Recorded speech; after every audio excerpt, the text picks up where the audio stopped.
She built a billion-dollar empire by 30, but on Christmas Eve, when her own father told the family lawyer to prepare documents that would strip it all away, Vanessa Whitmore realized the real war was never in the boardroom. It was at her own dinner table. If you want to see how a daughter fights back against the man who taught her everything except how to be free, stay until the end. And hit that like button and drop a comment with your city so I can see how far this story travels. The lake house looked perfect. It always did at Christmas. White lights wrapped every column on the porch. Garland hung heavy across the doorways, and inside, the dining room gleamed like something out of a magazine spread. Vanessa stood near the window with a glass of wine she hadn't touched, watching her mother fuss over the centerpiece for the third time in an hour.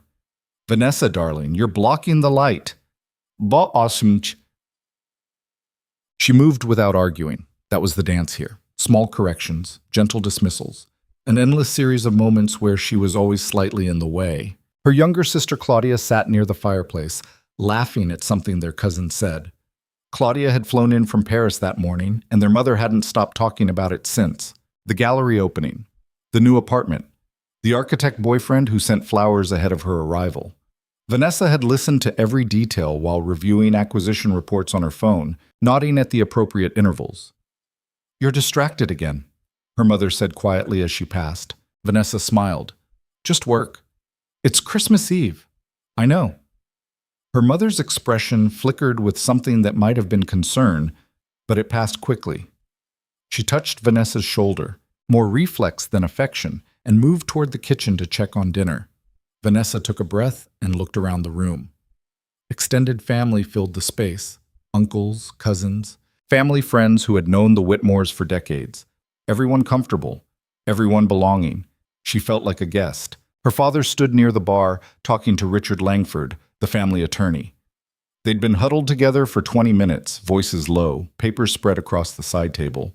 Vanessa had noticed, but she'd learned long ago not to interrupt when her father was conducting business, even at Christmas, especially at Christmas. "Vanessa." She turned. Claudia stood beside her now, holding 2 glasses of champagne. She offered one with a smile that looked genuine. "You look tense," Claudia said. "I'm fine." "You're always fine." Claudia's voice was softer than usual. "That's the problem." Vanessa took the glass but didn't drink. "What does that mean?" Claudia hesitated, glancing toward their father. "Nothing. Forget it." Before Vanessa could press, the front door opened, bringing a gust of cold air and the sound of a child's laughter. "Ethan, you made it!" Her father's voice boomed across the room, louder than it had been all evening. He crossed the floor quickly, hand extended. "And this must be Sophie." Vanessa watched as a man stepped inside, snow-dusting his dark coat. He looked tired, not exhausted, but like someone who'd learned to function on less sleep than he needed. He shook her father's hand with practiced ease, then glanced down at the little girl beside him. Sophie had to be 6, maybe 7. She wore a red coat with toggles and boots that were slightly too big. Her eyes went wide as she took in the decorations, the tree, the sheer size of the room. "Sophie, say hello to Mr. Whitmore," the man said gently. "Hello," Sophie whispered. Vanessa's father crouched down, suddenly grandfatherly, in a way that always felt performative. "Welcome, sweetheart. There's hot chocolate in the kitchen, and I think there might be cookies too." Sophie looked up at her father for permission. He nodded, and she took off toward the kitchen, her boots squeaking on the hardwood. The man straightened, and scanning the room until his eyes landed on Vanessa. For a second, she thought he might look away, the way most people did when they realized she wasn't Claudia. But he didn't. He held her gaze just long enough that she felt something shift in her chest.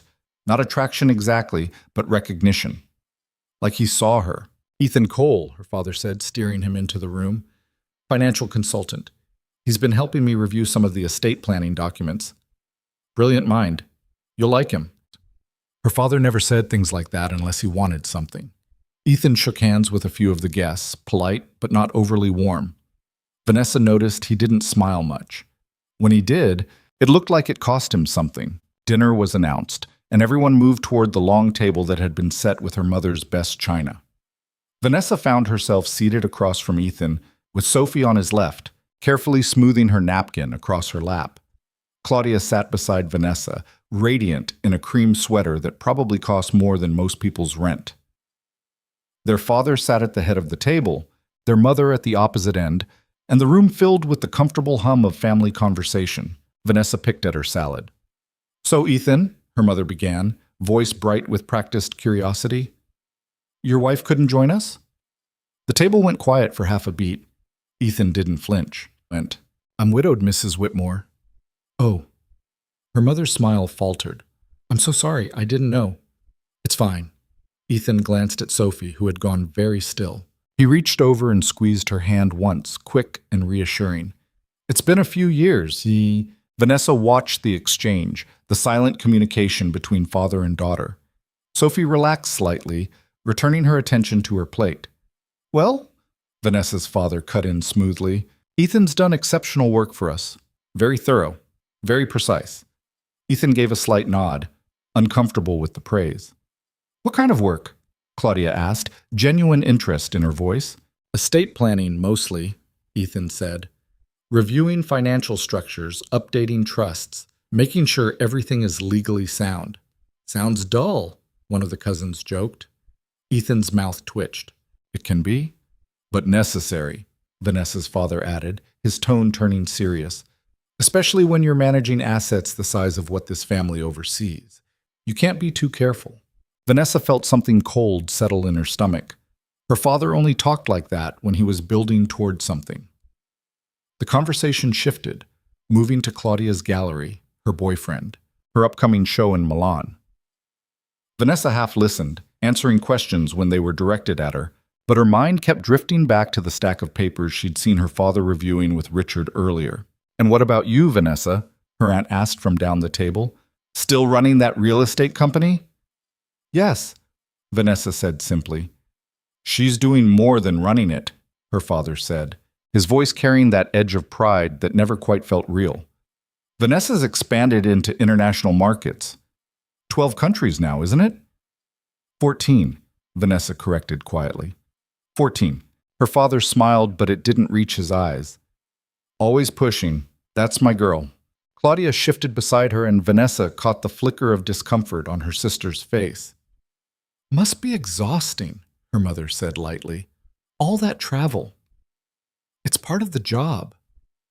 "Still," her mother continued, "I do worry you're working yourself too hard.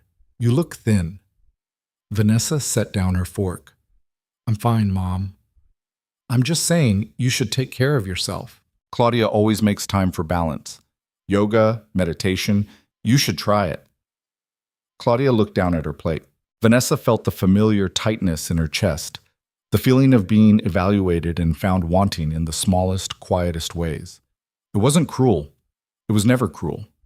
Just a constant, low hum of disappointment that her mother would deny if confronted.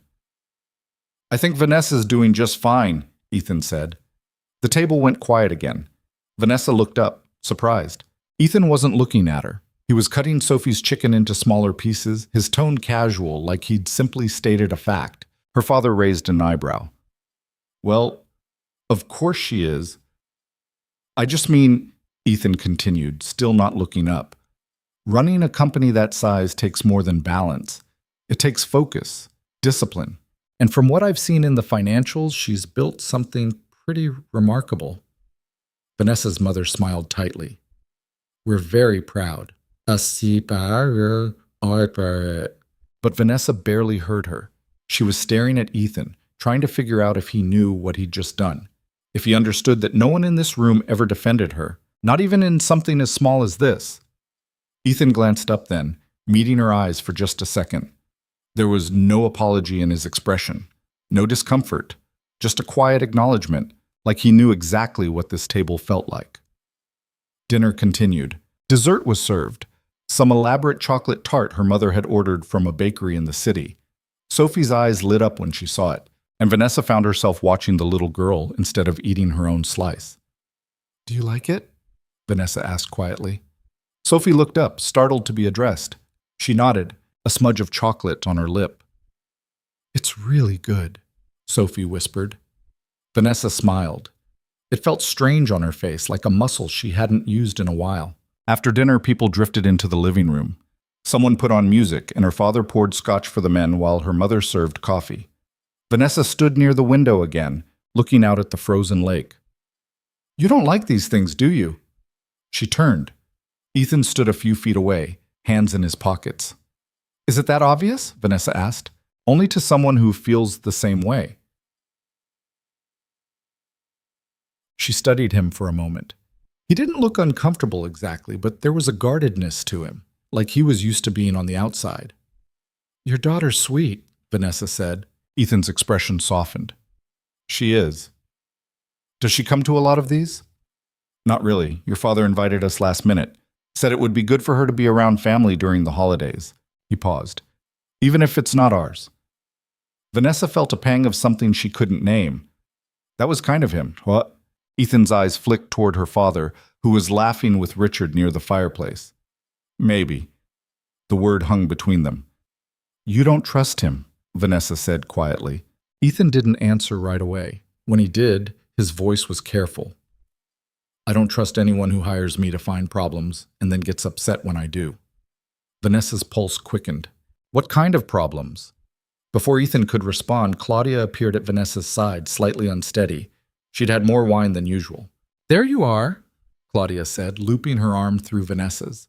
"Come on. Mom wants a picture of us by the tree." "Claudia, please." Claudia's voice dropped, almost pleading.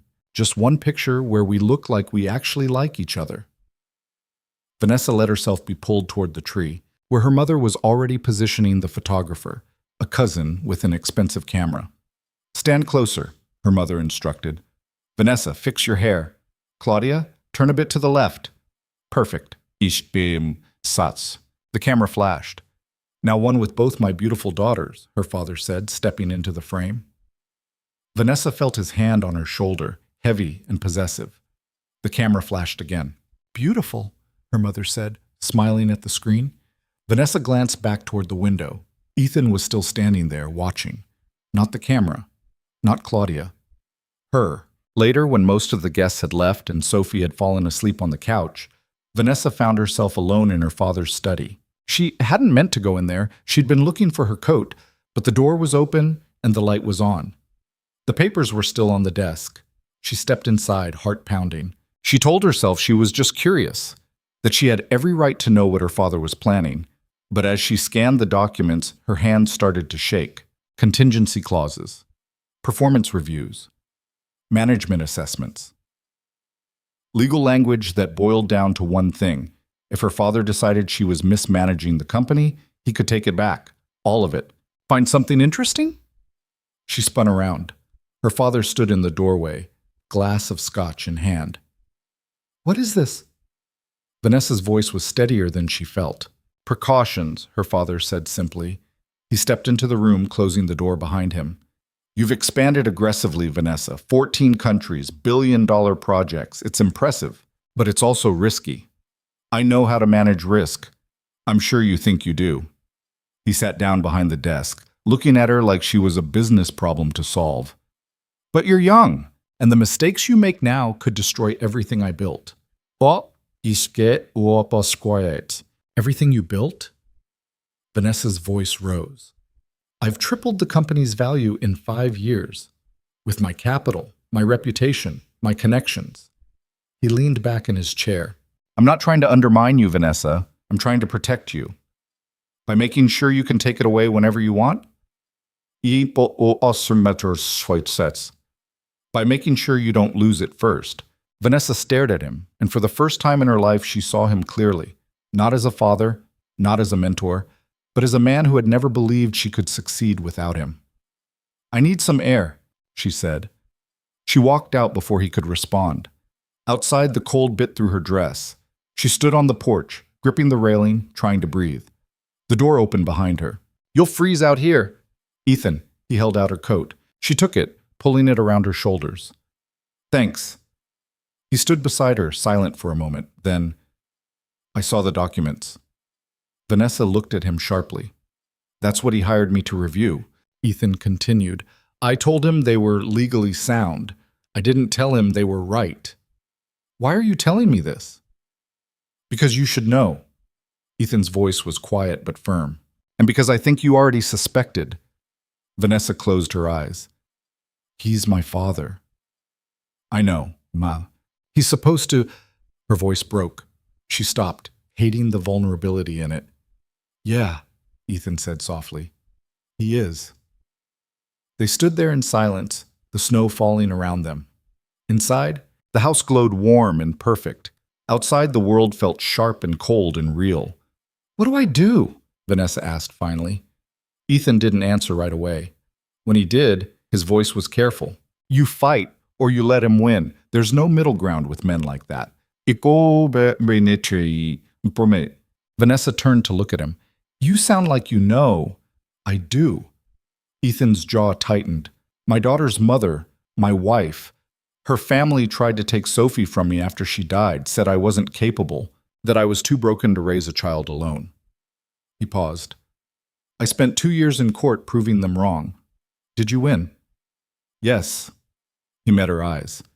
But it cost me everything I had left. Vanessa felt something crack open inside her chest. Grief, recognition, exhaustion, all of it. I don't know if I'm strong enough, she whispered. Ethan's expression softened. You built an empire by 30. You're stronger than you think. Before she could respond, the door opened. Claudia stepped out, shivering. There you are, she said, looking between them. Mom's asking for you. Vanessa straightened, pulling the professional mask back into place. I'll be right there. Claudia hesitated, then went back inside. Ethan turned to follow, but Vanessa caught his arm. Thank you, she said quietly. He nodded once, then disappeared into the house. Vanessa stood there a moment longer, staring out at the frozen lake. Somewhere beneath the surface, the water still moved, still lived. She just had to find a way to break through the ice. The morning came too bright, winter sunlight cutting through the guest room curtains like an accusation. Vanessa had barely slept. She'd spent most of the night replaying the conversation with her father, turning over every word, every implication. By the time dawn broke, she'd made a decision. She needed to see those documents again, all of them. Downstairs, the house was quiet. Her mother had already left for her morning walk, and Claudia was presumably still asleep after too much wine. Vanessa found her father in the dining room, reading the newspaper over coffee. Morning, he said without looking up. I want to review the estate documents, Vanessa said. No preamble, no small talk. Her father lowered the paper. I thought we discussed this last night. We didn't discuss anything. You told me what you decided, and I left. He folded the paper carefully, his movements deliberate. Vanessa, I understand you're upset. I'm not upset. I want to understand exactly what you've put in place. She pulled out a chair and sat across from him. If it's really just precautions, like you said, then you shouldn't have a problem walking me through them. Her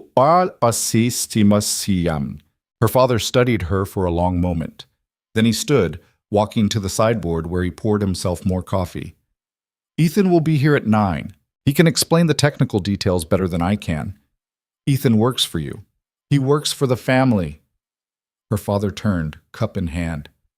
And right now, that includes making sure you understand what's at stake. Vanessa felt anger rise in her throat, but she swallowed it. Getting emotional wouldn't help. Fine. 9 o'clock. She stood to leave, but her father's voice stopped her. Vanessa. She turned. I know you think I don't believe in you, he said quietly. But everything I've done has been to protect what we built together. I need you to trust that. Vanessa looked at him, really looked at him, and realized she didn't know if she'd ever trusted him at all. She'd admired him, feared him, worked herself to exhaustion trying to earn his approval. But trust. I'll see you at 9, she said. She found Claudia in the kitchen 20 minutes later making tea with trembling hands. Her sister looked terrible, pale, shadows under her eyes that makeup couldn't quite hide. Rough night? Vanessa asked. Claudia glanced up, startled. Something like that. Vanessa poured herself coffee, watching her sister carefully. You okay? Fine. Claudia's voice was too bright, just tired. You sure? Claudia set down her mug harder than necessary. Why does everyone keep asking me that? Because you drank half a bottle of wine by yourself last night, and now you look like you haven't slept in a week. I'm fine, Vanessa. Not everyone needs to run their life like a military operation. The words stung, but Vanessa pushed past it. I wasn't criticizing. I was asking. Claudia's shoulders sagged. She looked down at her tea, silent for a moment. When she spoke again, her voice was quieter. Do you ever feel like no matter what you do, it's never what they actually wanted? That's what. Okay, she's. Vanessa went still. What do you mean? The gallery, Paris, all of it. Claudia's hands wrapped around her mug like she was trying to warm something frozen inside. Mom talks about it like I'm living some dream life, but she doesn't actually ask if I'm happy. She just narrates what she thinks I should be feeling. Vanessa sat down across from her. Are you happy? Claudia laughed, but it sounded hollow. I don't know. I'm supposed to be, right? I have everything I said I wanted. That's not an answer. No, Claudia admitted. It's not. They sat in silence for a moment, the morning light stretching across the kitchen table between them. Vanessa felt something shift, a crack in the wall that had stood between them for years. I'm meeting with Ethan and Dad this morning, Vanessa said finally, to review some estate documents. Claudia looked up. The ones Dad was working on with Richard? You noticed that too? Seek. Kind of hard not to. They've been locked in the study for weeks every time I visit. Claudia hesitated. What's in them? Vanessa considered how much to say. Clauses that would let Dad take back control of my company if he decides I'm mismanaging it. Claudia's eyes went wide. Vanessa, that's insane. He calls it protection. It's control. Claudia's voice was sharper than Vanessa had heard in years. That's what he does. He builds these perfect little structures and then gets upset when we don't fit inside them the way he planned. Vanessa stared at her sister, seeing her clearly for maybe the first time. How long have you felt like this? Always. Claudia's voice cracked. I just got better at pretending. Before Vanessa could respond, footsteps sounded in the hallway. Their mother appeared, pink-cheeked from her walk, pulling off her gloves. Oh, good, you're both up, she said brightly. Vanessa, your father said Ethan's coming by this morning. I thought I'd make breakfast for everyone, Sophie too, if she's hungry. That's not necessary, Mom. Of course it is. That's not necessary. We can't have guests and not feed them properly. She moved toward the refrigerator, already planning. How does French toast sound? Ote. Chemonts. Vanessa exchanged a look with Claudia, a moment of shared understanding that felt fragile and new. French toast sounds fine, Vanessa said. Ethan arrived at 9 exactly, Sophie in tow. The little girl wore jeans and a sweater with a cat on it, her hair pulled back in a ponytail that was already coming loose. She looked uncertain, like she wasn't sure if she was supposed to be here. Sophie, sweetheart, there's breakfast in the kitchen, Vanessa's mother said warmly. And I think there might be some books in the library if you want to read while your dad works. Sophie looked up at Ethan. He nodded, and she disappeared toward the kitchen. Shall we? Vanessa's father gestured toward the study. The four of them, Vanessa, her father, Ethan, and Richard Langford, gathered around the large desk. Documents were already spread out, neat stacks of legal language that felt like a trap disguised as paperwork. Let's start with the basics, Richard began, his voice smooth and professional. The Whitmore Family Trust was established in 1987 when your father incorporated the original real estate holdings. Over time, the structure has evolved to accommodate growth and changing tax laws. Vanessa listened, her eyes scanning the pages in front of her. She understood corporate structure. She'd built her own company from the ground up. But this was different. This was designed to look protective while actually being restrictive. What about this clause? Vanessa pointed to a section buried in the middle of page 7. The one about performance reviews and management assessments. Richard glanced at her father before answering. That's a standard provision to ensure continuity of leadership in the event of... In the event of what? Vanessa interrupted. What qualifies as grounds for removal? Mismanagement, her father said simply. Financially irresponsible decisions. Actions that put the company at unnecessary risk. Who decides what's unnecessary? A board of advisors. Appointed by you. Her father's expression didn't change. Appointed by the trust, which you control. Vanessa felt her pulse quicken. So essentially, if I make any decision you disagree with, you can claim it's mismanagement and take everything back. That's not the intent, but it's the mechanism. Vanessa looked at Ethan. Am I wrong? Ethan's jaw tightened. He glanced at her father, then back at Vanessa. No, you're not wrong. The room went quiet. Richard cleared his throat. I think we need to remember that these provisions exist to protect the family's interests. My interest, Vanessa said coldly. You mean my father's interests? Vanessa, her father's voice carried a warning. You're being emotional. I'm being accurate. You're being paranoid. He leaned back in his chair, his tone shifting to something almost paternal. I've given you more freedom than most fathers would. I let you take the company international. I supported your expansion into markets I thought were too risky, but I'm still responsible for protecting what I built. Bam. Bam. What you built? Vanessa's voice rose. I've been running this company for 5 years. I've tripled the revenue, expanded into 14 countries, closed deals you said were impossible, and you're still talking about it like it's yours to protect? Because it is mine. Her father's mask slipped, just for a second, and Vanessa saw the truth underneath. You think you built this alone? Every door you walked through, I opened first. Every investor you met, I introduced. Every success you've had was built on my foundation. Vanessa stood up, the chair scraping against the floor. Then maybe I should build something that isn't. She walked out before anyone could respond. The hallway felt too narrow, the walls pressing in. Vanessa made it to the guest bathroom before the shaking started. She gripped the edge of the sink, staring at her reflection in the mirror. Her face looked pale, her eyes too bright. A soft knock on the door. Vanessa? Ethan's voice. She opened the door. He stood there, hands in his pockets, expression carefully neutral. You okay? He asked. Fine. You're a terrible liar. Vanessa almost laughed. Yeah, I know, say. Ethan glanced back toward the study, then at her. Can we talk? Somewhere private? She led him to the sunroom at the back of the house, a glass-enclosed space that overlooked the frozen lake. It was cold. No one had turned on the heat, but it was empty. That mattered more. I need to show you something, Ethan said quietly. He pulled out his phone, scrolling through files until he found what he was looking for. I wasn't supposed to keep copies of these, but I did anyway. Call it professional paranoia. He handed her the phone. Vanessa looked at the screen. Financial reports. Transaction records.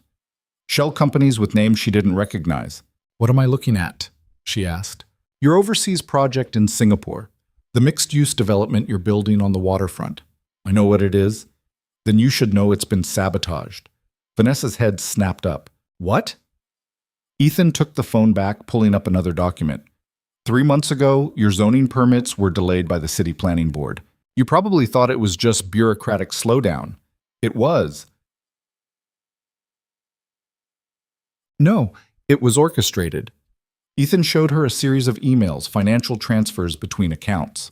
Someone paid off 2 board members to stall your permits. The delays cost you 6 weeks of construction time and about $4 million in contractor fees. Vanessa felt cold. Who? Oh, Ethan pulled up another screen. A company called Horizon Equity Partners. They're listed as a real estate investment firm, but when you dig into their structure, they're a shell. The money flows through 3 different holding companies before it disappears. I don't understand. Why would... Keep looking. Vanessa scrolled through the documents, following the trail of transactions. And then she saw it. A name buried in the ownership structure, hidden behind layers of corporate entities. Harrison Whitmore, her father. No. The word came out strangled. That's not... He wouldn't... I verified it 3 times, Ethan said quietly. Your father's been working to sabotage your Singapore project for months. The delays. The permit issues. Even some of the financing problems you've been having with the local banks, he's behind all of it. Vanessa sat down hard on the wicker couch, the phone still in her hand. Why would he do this? To prove you need him. Ethan's voice was gentle but firm. If your biggest international project fails, it justifies everything in those documents. It proves you can't handle the expansion without his oversight. But I can handle it. I've been. Vanessa stopped, the full weight of it hitting her. Everything I've built, he's been undermining from the inside. Not everything, just enough to make you doubt yourself. Vanessa looked up at him. How long have you known? I started suspecting about 2 weeks ago. I confirmed it 3 days before Christmas. Ethan sat down beside her, careful to leave space between them. I wanted to tell you sooner, but I needed to be sure, and I wasn't certain you'd believe me. Why are you telling me now? Because you need to know what you're up against. Ethan's voice was quiet but steady. And because I think you're about to make a decision about whether to fight or walk away. You should make it with all the information. Vanessa stared out at the frozen lake, her mind racing. The permits, the financing delays, the investors who'd suddenly gotten cold feet. She'd thought it was bad luck, the inevitable complications of international development. But it was him, her own father, systematically destroying her work to maintain control. He's been setting me up to fail, she said quietly. Yes. While pretending to support me. Yes. Vanessa closed her eyes. I don't know what to do. Yes, you do. Ethan's voice was calm, matter of fact. You're just afraid to do it. I can't fight my own father. Why not?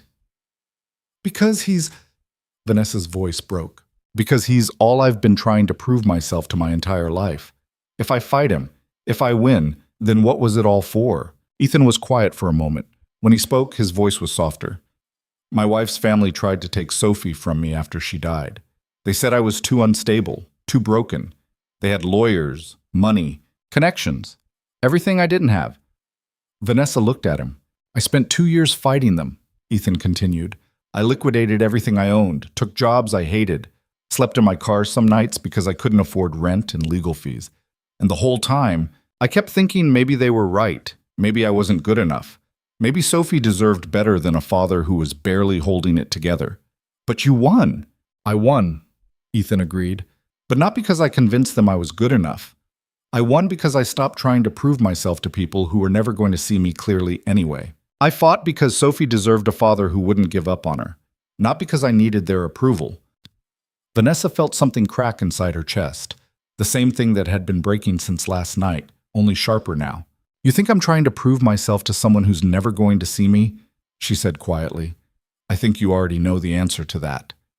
Vanessa stood up, pacing to the window. Outside, Sophie had appeared on the lawn, building a snowman with Claudia. Her sister looked lighter than she had in years, laughing at something Sophie said.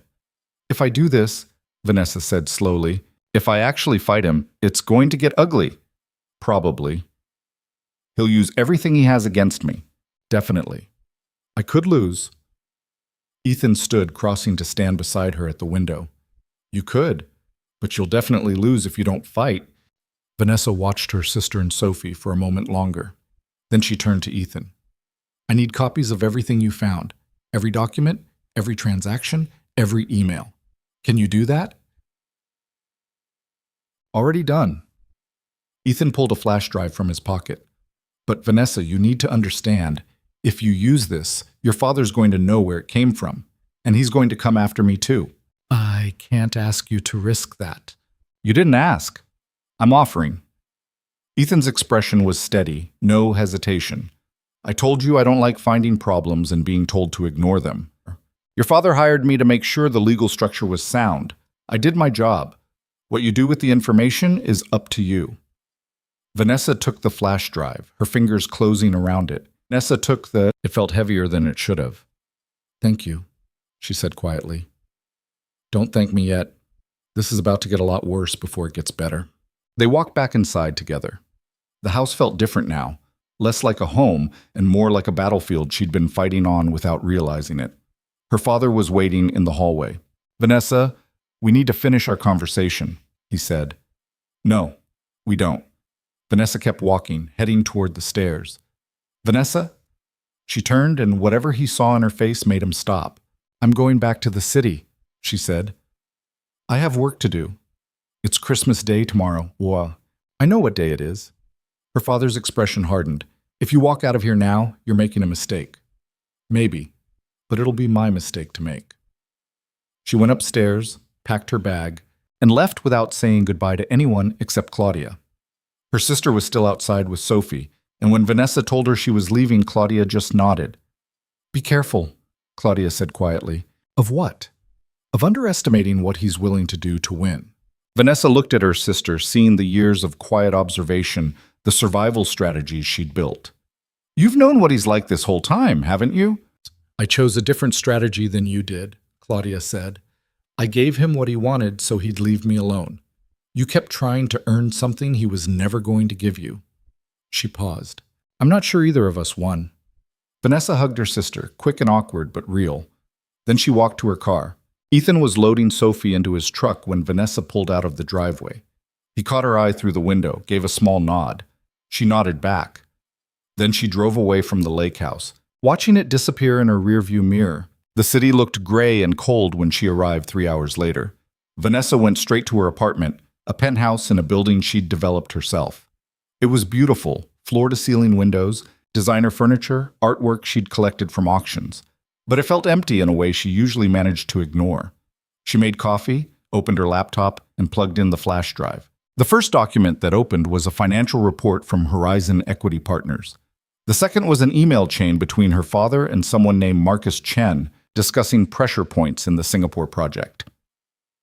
The third was a bank transfer for $200,000 to an account in the Cayman Islands. Vanessa read through the night, documenting everything, cross-referencing transactions, building a timeline. By dawn, she had a clear picture of what her father had done. It was worse than she'd thought. The sabotage didn't start with Singapore. It went back 2 years to her first international expansion in London. Small things at first: delayed permits, financing complications, investors who suddenly backed out. She'd fought through all of it, worked twice as hard, closed the deals anyway. And her father had praised her for it, told her she was proving herself, that she was stronger than he'd given her credit for. The whole time he'd been the one creating the obstacles. Vanessa sat back, her coffee long cold, and felt something shift inside her.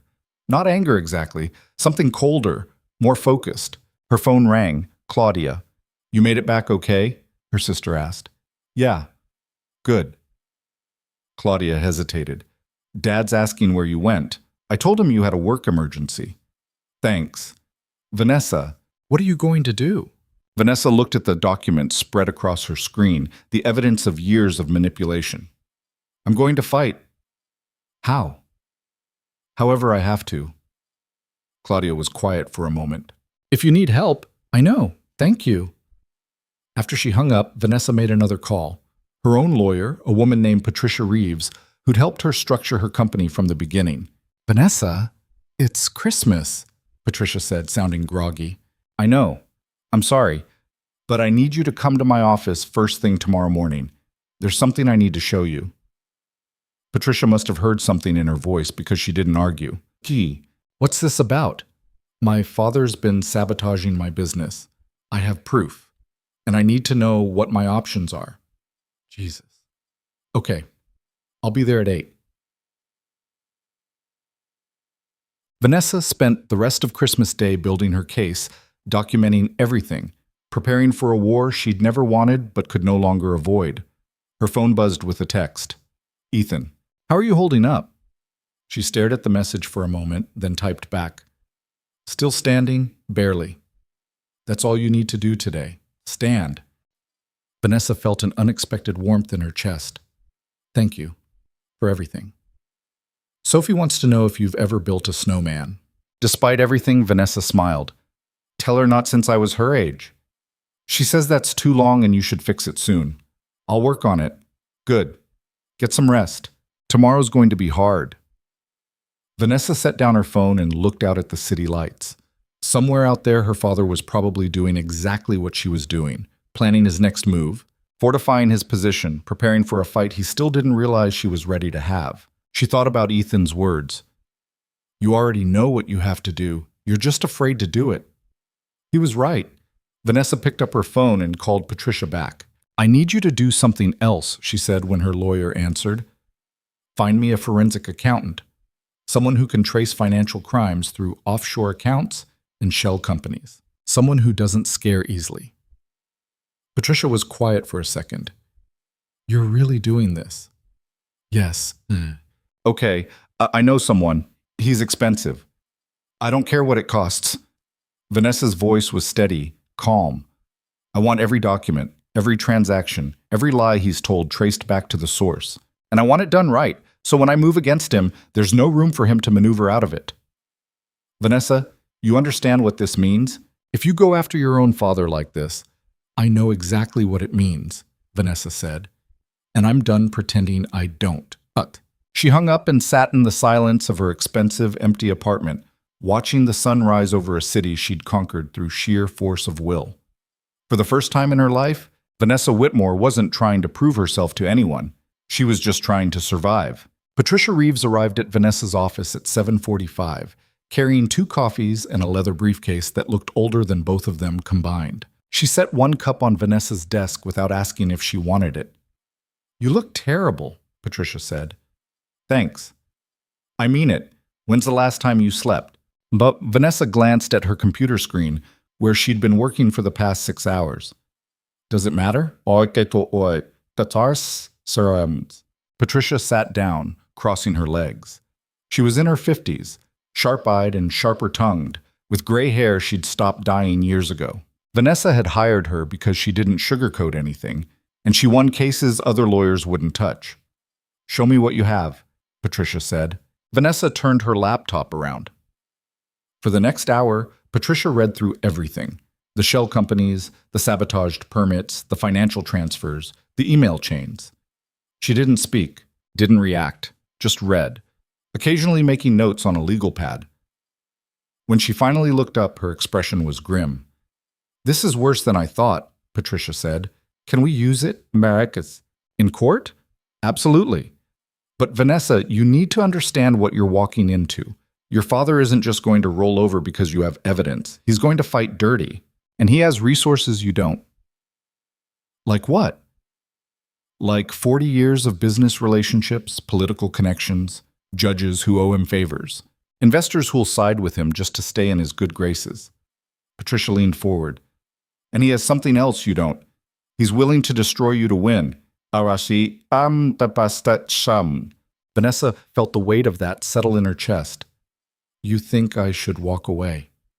I think you should know what you're risking before you commit. Patricia's voice softened slightly. If you do this, it's not just your company on the line. It's your reputation, your relationships, every deal you've ever closed, every partnership you've built. He'll poison all of it if he can. He's already been doing that for 2 years. No. He's been undermining you quietly. If you go public with this, it becomes open warfare. There's a difference. Vanessa sat back, staring at the documents on her screen. What would you do? Staring at. Patricia smiled, but there was no humor in it. I'd burn it all down, but I'm vindictive and I don't have a family fortune to lose. You do. Not if he takes it first. Fair point. Patricia pulled out her phone. I'm calling David Chen. He's the forensic accountant I mentioned. If anyone can trace your father's money trail, it's him. But he's going to need full access to your company's financial records and your father's if we can get them. How do we get my father's records? Subpoena, which means we need to file something that gives us legal standing. Patricia was already typing notes. We could start with a civil suit, breach of fiduciary duty, fraud, tortious interference.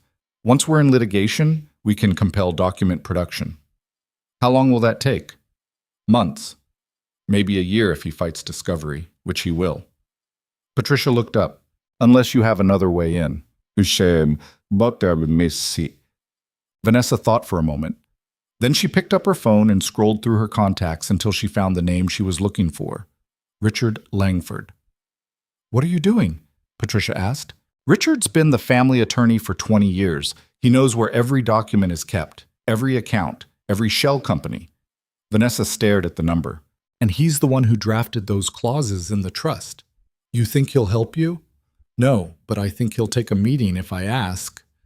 Patricia raised an eyebrow. And then what? Then I find out how loyal he really is. Vanessa called Richard that afternoon. He sounded surprised to hear from her, but he agreed to meet for coffee the following day. They chose a place in Midtown, neutral territory, expensive enough to be discreet. Richard arrived 10 minutes late, looking uncomfortable in a way that made Vanessa think he knew exactly why she'd called. He ordered a cappuccino he didn't drink and sat across from her with the careful posture of a man preparing for an interrogation. "Vanessa," he said, "I wasn't expecting to hear from you so soon after Christmas." "I'm sure you weren't." Richard shifted in his seat. "Your father mentioned you left rather abruptly." "Did he mention why?" "He said you were upset about the estate documents." Richard's voice was measured, professional. "I want you to know, those provisions were put in place with your best interests in mind. Stop." Vanessa set down her coffee. "I didn't ask you here to listen to the same script you gave me at the lake house. I asked you here because I want to know if you're aware of what my father's been doing." Richard's expression flickered. "I'm not sure what you mean." Vanessa pulled out her phone and opened one of the documents Ethan had given her. She slid it across the table. Horizon Equity Partners, a shell company registered in Delaware, with ownership buried under 3 layers of holding companies. It's been used to sabotage my Singapore project for the past 6 months. Richard glanced at the phone, then back at her. Richard, his face had gone very still.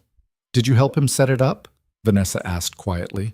"Vanessa, I can't discuss your father's business dealings." "That's a yes." Richard closed his eyes briefly. When he opened them, he looked older. "Your father asked me to establish certain financial structures to protect family assets. What he did with those structures after they were created, don't." Vanessa's voice was cold. "Don't pretend you didn't know what he was planning. You've been his attorney for 2 decades. You know exactly how he operates." Richard was silent for a long moment. Then he picked up his untouched cappuccino and took a sip, buying time. "What do you want from me, Vanessa?" he asked finally. "I want to know if you'll testify." Richard actually laughed, but it sounded bitter. "Testify? Against your father?" "Vanessa, even if I wanted to, which I'm not saying I do, I can't. Attorney-client privilege. Not if he used your services to commit fraud." Richard's expression hardened. "Be very careful what you're accusing him of." "I'm not accusing him. I have proof." Vanessa leaned forward. "The question is whether you're going to keep protecting him when it all comes out, or whether you're going to protect yourself. Is that a threat?" "It's a reality check." Vanessa pulled back her phone. "When this goes to court, and it will, the prosecutors are going to look at everyone involved in setting up those shell companies. If you helped him commit fraud, even unknowingly, you're implicated. But if you cooperate early, you might walk away clean." Richard stared at her, and Vanessa saw the calculation happening behind his eyes. He was a lawyer. He knew how this worked. "I need to think about this," he said quietly. "You have 48 hours. Vanessa stood. "After that, I'm filing a civil suit and letting the subpoenas fall where they may." She walked out without looking back. Patricia was waiting in Vanessa's office when she returned, along with a man Vanessa didn't recognize.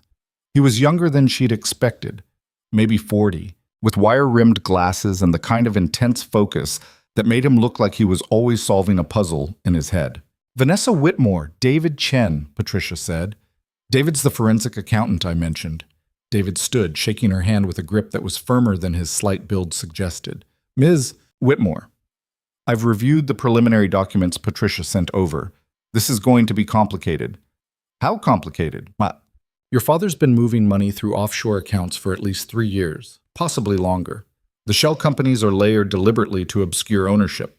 We're talking Cayman Islands, British Virgin Islands, Luxembourg, jurisdictions that don't cooperate easily with U.S. investigations." David pulled out his laptop, opening a spreadsheet that looked like something from a spy movie. "But he made mistakes, small ones, transfer amounts that are just irregular enough to flag. Timing that's too convenient. He's good, but he's not perfect." "Can you trace it back to him?" "Eventually, but I'm going to need full access to your company's financial records, your father's known accounts, and anything else you can get me.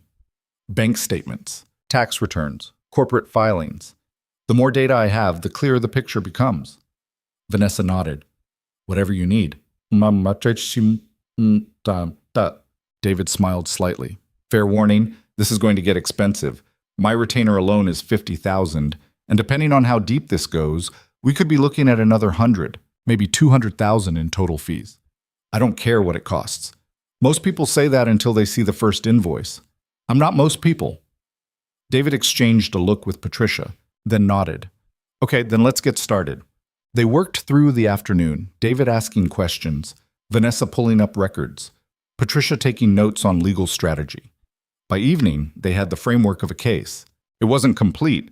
There were gaps they'd need to fill, witnesses they'd need to interview, documents they'd need to subpoena. But it was a start. One more thing, David said as he was packing up. You should prepare for your father to retaliate.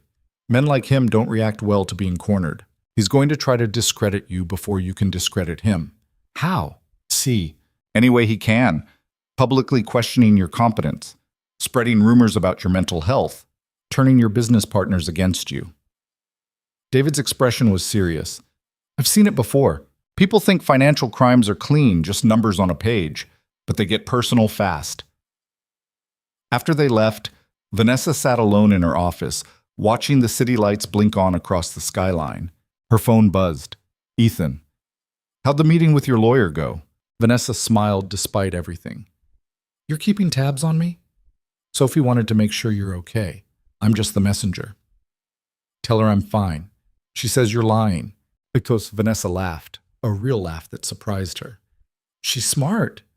Terrifyingly so. Seriously, though, are you okay? Vanessa considered the question. I don't know. I'm about to sue my own father. I just spent 6 hours planning how to prove he's been sabotaging my business. My family's going to implode, and I have no idea if I'm going to win. She paused. So no, I'm probably not okay, but I'm still moving forward. That counts for something. Does it? It did for me. Ethan's voice was quiet. The first year after my wife died, I wasn't okay, not even close. But I kept showing up for Sophie, kept fighting for custody, kept moving forward even when I didn't know where I was going. Eventually, forward became something that felt like, okay. Vanessa felt something loosen in her chest. I'm glad you called. Sophie insisted. She also wants to know if you've built that snowman yet. Tell her I've been busy. Whoa. She says that's a bad excuse and you should try harder. I'll work on it. Good. Get some rest, Vanessa. Tomorrow's going to be harder. After they hung up, Vanessa gathered her things and headed home. The apartment felt even emptier than usual, but she was too exhausted to care. She showered, ate something she didn't taste, and fell into bed. She dreamed of the lake house, of her father sitting across the desk, papers spread between them. In the dream, she tried to speak, but no sound came out. Her father just smiled, signing documents that made her disappear. She woke at 3 a.m, heart pounding, and couldn't fall back asleep. The next morning, Richard Langford called. I'll cooperate, he said without preamble. But I have conditions. Vanessa sat up straighter, instantly awake. What conditions? Immunity from prosecution, full and complete. I don't want this coming back on me in 5 years. Richard's voice was tight, stressed. And I want it in writing from the DA's office, not just your lawyer's word. Patricia can arrange that.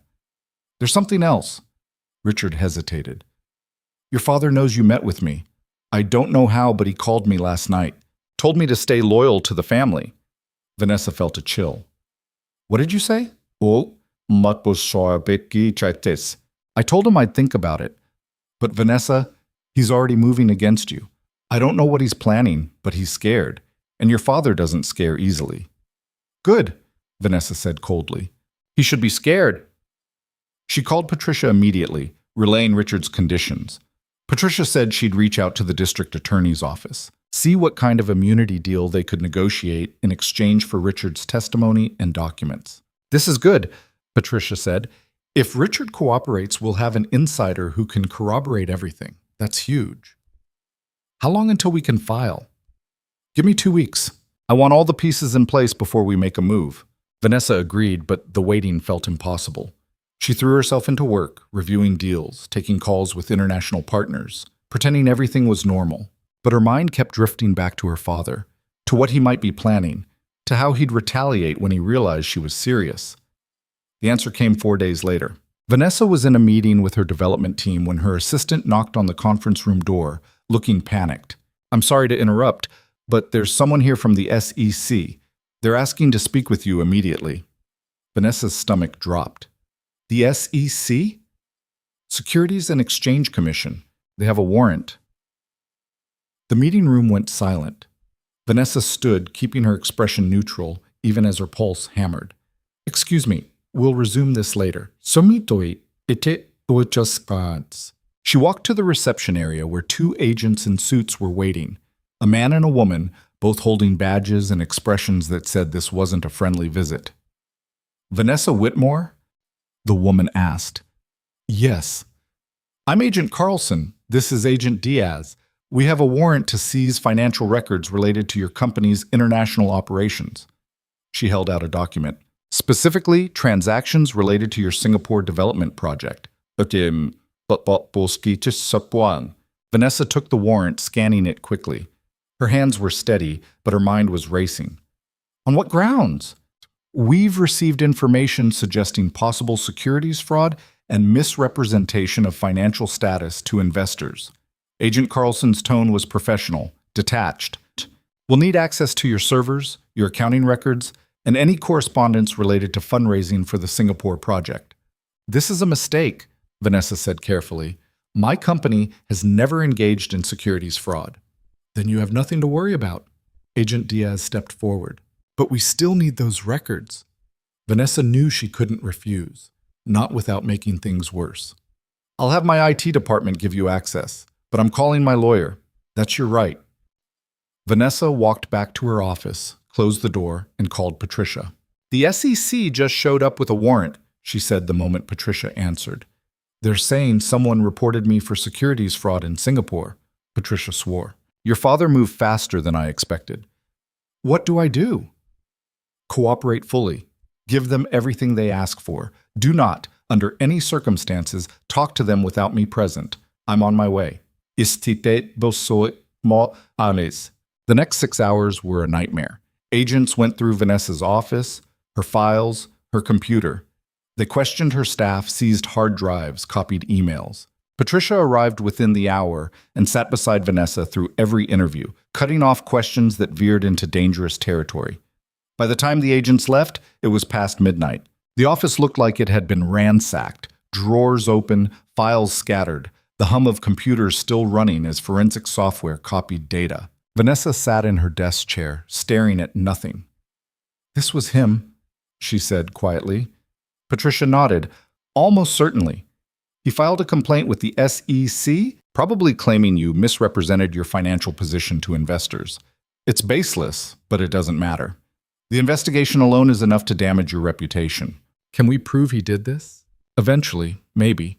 But right now, you need to focus on clearing yourself. Patricia sat on the edge of the desk. Vanessa, this is exactly what I warned you about. He's not just defending himself. He's actively trying to destroy you. I know. And it's going to get worse. I know that too. Vanessa looked up at her lawyer. So, what do we do? Patricia's expression hardened. We hit back harder. But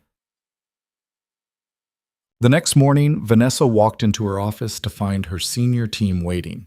All 8 of them, sitting in the conference room with expressions ranging from concerned to terrified. Her CFO, Marcus, spoke first. Vanessa, we need to talk about what happened yesterday. I'm handling it. Are you? Marcus leaned forward. Because from where we're sitting, it looks like the SEC is investigating us for fraud. That's not something you just handle. That's something that could destroy this company. The investigation is baseless. We haven't done anything wrong. Then why are they here? One of the other executives asked. Someone had to file a complaint. Someone with credibility. Vanessa looked around the table, seeing the doubt in their eyes. These were people she'd hired, people she'd trusted, and they were already questioning her. I can't discuss the details of an ongoing investigation, Vanessa said carefully. But I can tell you that this company has operated with complete integrity. Our financials are sound. Our disclosures are accurate. And whoever filed that complaint is either misinformed or acting in bad faith. Is it your father? Marcus asked bluntly. Marcus. The room went silent. Vanessa met his eyes. Why would you think that? Because we're not idiots. We know there's been tension between you two, and we know he has the connections to make something like this happen. Marcus's expression was unreadable. So I'm asking you directly. Is your father trying to take down your company? Vanessa wanted to lie, wanted to deflect, protect them from the ugliness of what was really happening, but they deserved the truth. Yes, she said simply. The word landed like a bomb. Jesus, someone whispered. Marcus ran a hand over his face. Vanessa, I've worked with you for 4 years. I've watched you build this company from nothing. But if you're going to war with your own father, I need to know what that means for us. It means things are going to get difficult, but it also means we're going to fight. Vanessa's voice was steady. My father has been sabotaging this company for 2 years. The Singapore delays, the financing problems, the permit issues, that was all him. And now he's trying to use the SEC to finish what he started. Can you prove that? Another executive asked. I'm working on it. That's not an answer, Set. It's the only answer I have right now. Vanessa looked around the table. I understand if you want to distance yourself from this. If you want to resign, I won't hold it against you. But I'm not backing down, and I'm not letting him win. Marcus studied her for a long moment. Then he nodded slowly. Okay, what do you need from us? Full cooperation with the SEC investigation. Complete transparency and trust that I know what I'm doing. That's a lot to ask. I know, but it's what I'm asking anyway. One by one, the executives nodded, not enthusiastically, but enough. After they left, Vanessa sat alone in the conference room, feeling the weight of everything pressing down on her. Her phone buzzed. A text from Claudia. Dad's telling everyone you're having a breakdown, that you're unstable and making irrational decisions. Mom believes him.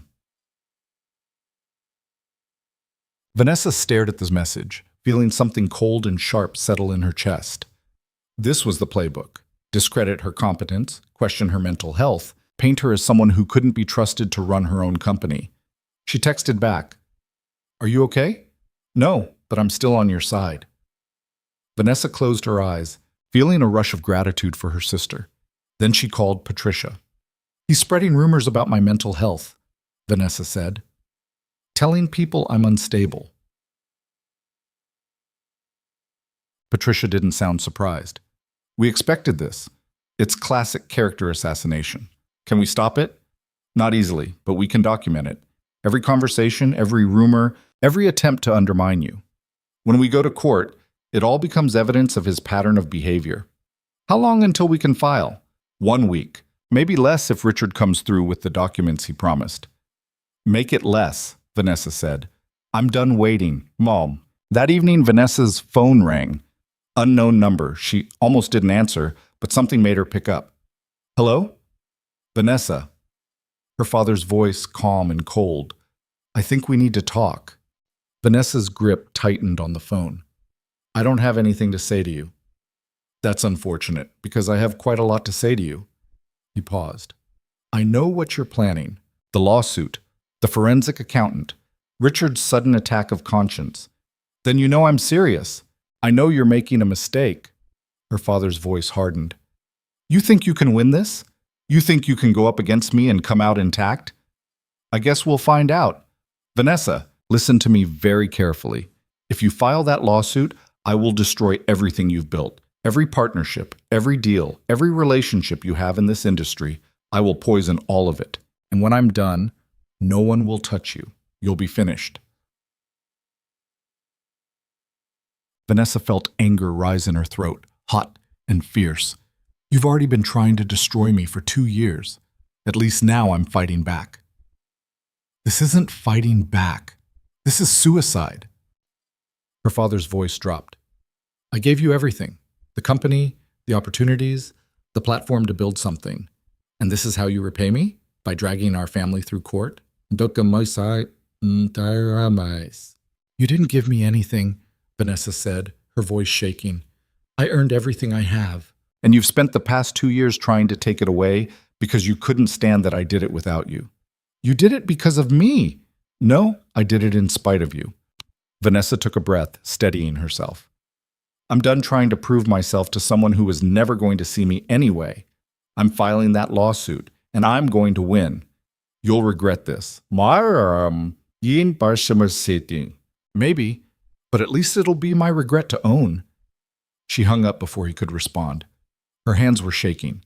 She set the phone down, staring at it like it might explode. Then she called Ethan. He knows, she said when he answered. My father knows everything. He just called to threaten me. What did he say? That he'll destroy me if I file the lawsuit. Ethan was quiet for a moment. Are you scared? Vanessa thought about lying. Then she realized she didn't want to. Terrified. Good. That means you're taking this seriously. Ethan's voice was calm, grounding. But Vanessa, fear doesn't mean you stop. It just means you're aware of what you're risking. What if I lose everything? Then you'll rebuild. You've done it before. Not like this. No, Ethan agreed. Not like this. But you're not alone this time. Vanessa felt something warm and fragile bloom in her chest. Thank you. For what? For not telling me I'm making a mistake. You're not, Ethan said simply. You're making the only choice you have left. After they hung up, Vanessa sat in the silence of her apartment, feeling the weight of the decision settle over her. Tomorrow, Patricia would file the lawsuit. Tomorrow, everything would become public. Tomorrow, the real war would begin. But tonight, she let herself feel the fear. Let herself acknowledge that she didn't know if she'd win. Let herself be human. Then she opened her laptop and got back to work. The lawsuit hit the news before Vanessa even made it to her office. She was in the back of a car, reading through the final draft Patricia had sent at 6 that morning, when her phone started blowing up. Text messages, emails, calls from numbers she didn't recognize. She ignored most of them until she saw one from Marcus. Turn on the news, now. Vanessa pulled up a news app on her phone. The headline was already trending. Billionaire CEO Suez, father for fraud and corporate sabotage. Her stomach turned. The article had details she hadn't authorized for release. Quotes from the lawsuit, specifics about the Singapore project, mentions of shell companies and offshore accounts. Someone had leaked the filing before it was even officially entered into the court system. She called Patricia immediately. Did you see it? Patricia asked before Vanessa could speak. How did they get this? I don't know. The filing was supposed to be sealed until this afternoon. Someone at the courthouse must have tipped off the press.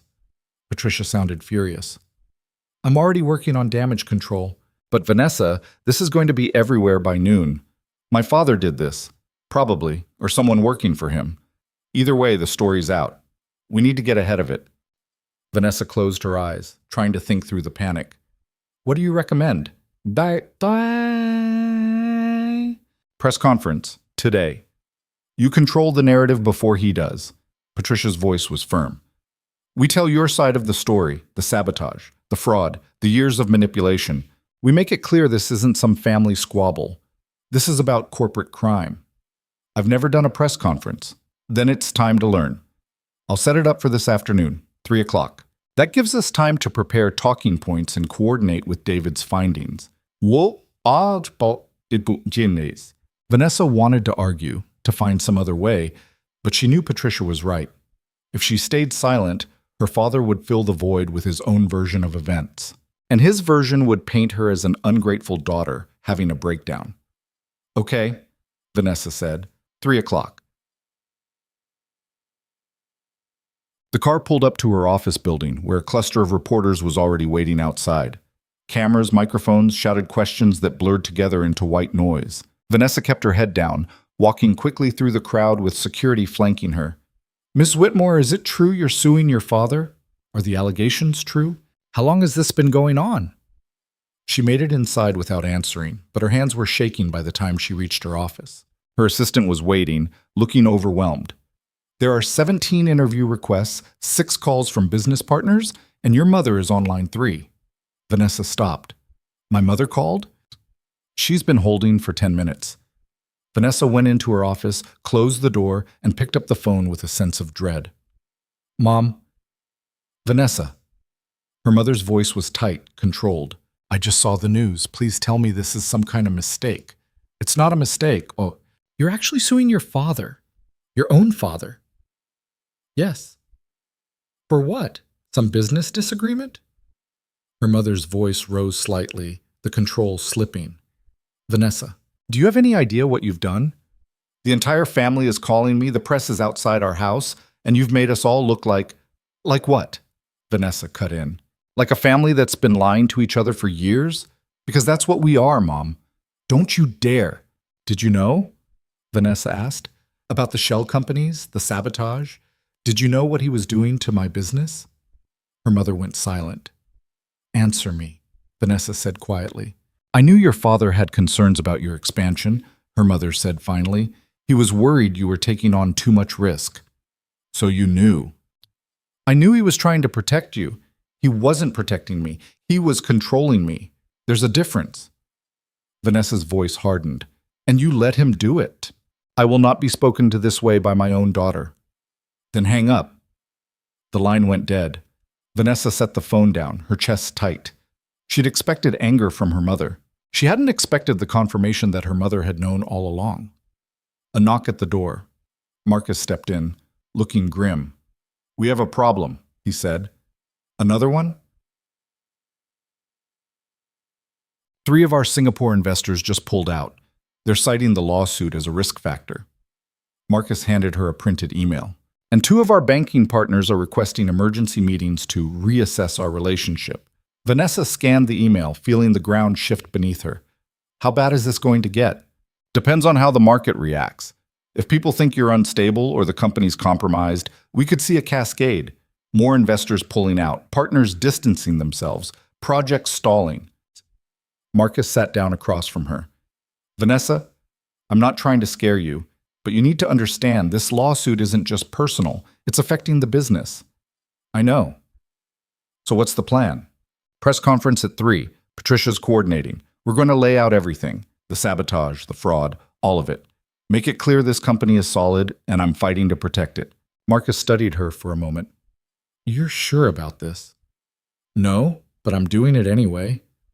He nodded slowly. Then I'm with you, but Vanessa, if this goes sideways, I know it's on me. After Marcus left, Vanessa spent the next 2 hours preparing with Patricia and David. They went over every detail of the lawsuit, every piece of evidence, every potential question the press might ask.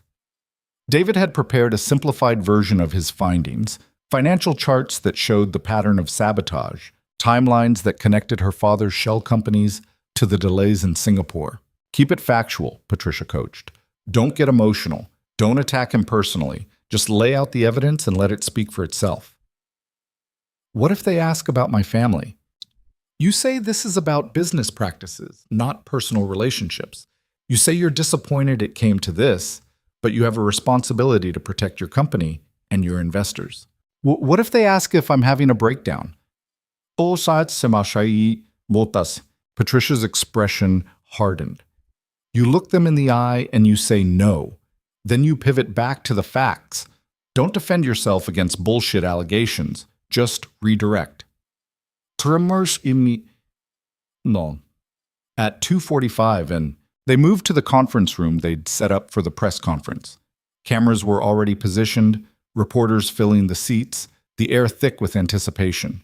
Vanessa stood behind the podium, Patricia on her left, David on her right. She'd worn a navy suit, minimal jewelry, her hair pulled back. Professional, serious, in control, even if she didn't feel it. At exactly 3 o'clock, Patricia stepped to the microphone. Thank you all for coming. Ms. Whitmore will make a brief statement, and then we'll take a limited number of questions. Patricia stepped aside. Vanessa took a breath and began. This morning, I filed a civil lawsuit against my father, Harrison Whitmore, for fraud, corporate sabotage, and breach of fiduciary duty. This was not a decision I made lightly, but after 2 years of systematic interference in my company's operations, I can no longer remain silent. She clicked to the first slide David had prepared, a timeline of the Singapore project. In 2024, my company began development on a billion-dollar mixed-use project in Singapore. From the beginning, we faced unusual delays. Zoning permits that should have taken weeks took months. Financing that was verbally committed suddenly fell through. Local officials who had been cooperative became obstructive. Next slide. Financial transfers. Next slide. Financial. We now know why. My father, through a series of shell companies and offshore accounts, paid bribes to delay permits, pressured banks to withdraw financing, and actively undermined partnerships we'd spent years building. He did this not to protect my company, but to prove I couldn't succeed without his oversight. The room was silent. Every camera focused on her. This isn't about a family disagreement. This is about corporate fraud. And I'm here today to make it clear that I will not allow anyone, including my own father, to destroy what I've built through illegal means. She looked directly into the nearest camera. My company is strong. Our financials are sound. Our projects are moving forward. And I will continue to lead this organization with the same integrity I've always demanded from my team. She stepped back slightly. I'll take questions now. Hand shot up immediately. Ms. Whitmore, how long have you known about your father's involvement? But I began suspecting interference about 6 months ago. I confirmed it 3 weeks ago. Why wait until now to file? I needed to gather sufficient evidence to support the claims. These are serious allegations, and I wanted to make sure everything was documented and verified before proceeding. What does your mother think about this? Vanessa kept her expression neutral. This lawsuit is about business practices, not family dynamics. Next question. There are reports that the SEC is investigating your company for securities fraud. Is that related to this lawsuit? Vanessa had been expecting this. The SEC investigation was initiated based on a complaint that we believe was filed in bad faith by someone attempting to discredit my company. We are cooperating fully, and we are confident the investigation will conclude that we operated with complete transparency and integrity. Are you saying your father filed the SEC complaint? I'm saying the timing is suspicious. Next question. Do you expect to win this lawsuit? I expect the truth to come out. Whether that constitutes a win depends on your definition. But yes, I believe the evidence speaks for itself.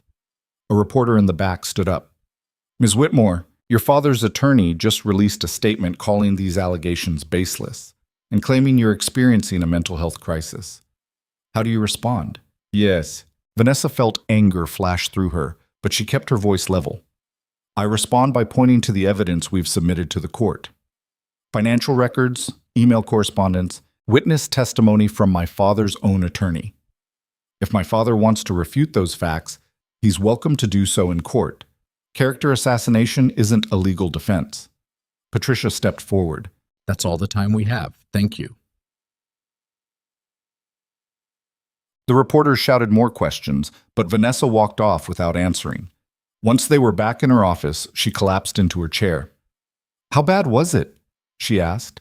Patricia allowed herself a small smile. You did well. You stayed calm, stuck to the facts, and didn't take the bait on the personal stuff. That's all we needed. David was already on his laptop. The statement's trending. Social media's split, but that's expected. Some people think you're brave. Some think you're vindictive. Most are just watching to see what happens next. What about the business partners who pulled out? Give it 24 hours, Marcus said from the doorway. Vanessa hadn't heard him come in. Let the dust settle. Once people see you're serious and you have evidence, some of them might reconsider. Vanessa wanted to believe him, but she'd been in business long enough to know better. Fear was contagious. Once people started pulling away, it created momentum. Her phone buzzed. Ethan, saw the press conference. You were incredible. Vanessa felt something warm in her chest. She texted back. Didn't feel incredible. Felt terrified. Same thing sometimes. Sophie wants to talk to you. A moment later, her phone rang. Vanessa answered, and Sophie's voice came through, bright and earnest. Hi, Miss Whitmore. Hi, Sophie. You can call me Vanessa. Okay. Vanessa, Dad said you had a really hard day. Yeah, it was pretty hard. Do you want to know what I do when I have a hard day? Vanessa smiled despite everything. What do you do? I build something, like with blocks or Legos. Dad says it helps because you're making something good even when other things are bad. Vanessa felt her throat tighten. That's really smart, Sophie. Yeah, Dad's pretty smart. Sophie's voice dropped to a whisper. But don't tell him I said that. He'll get all weird about it. Well, Vanessa laughed. A real laugh that released some of the tension in her chest. Your secret's safe with me. Okay, bye, Vanessa. Ethan came back on the line. Sorry, she insisted. Don't apologize. That was exactly what I needed. Vanessa paused. Thank you. She's right, about building something. You're doing that right now, even if it doesn't feel like it. Building what? A lawsuit against my own father? Building a life that's actually yours, not his. Not what he wanted you to be. Yours. Vanessa closed her eyes, letting the words settle. I hope you're right. I am. Now go home. Get some rest. Tomorrow's going to be just as hard. That night, Vanessa sat in her apartment with a glass of wine she wasn't drinking, watching the news coverage of the press conference play on repeat. Every channel had picked it up.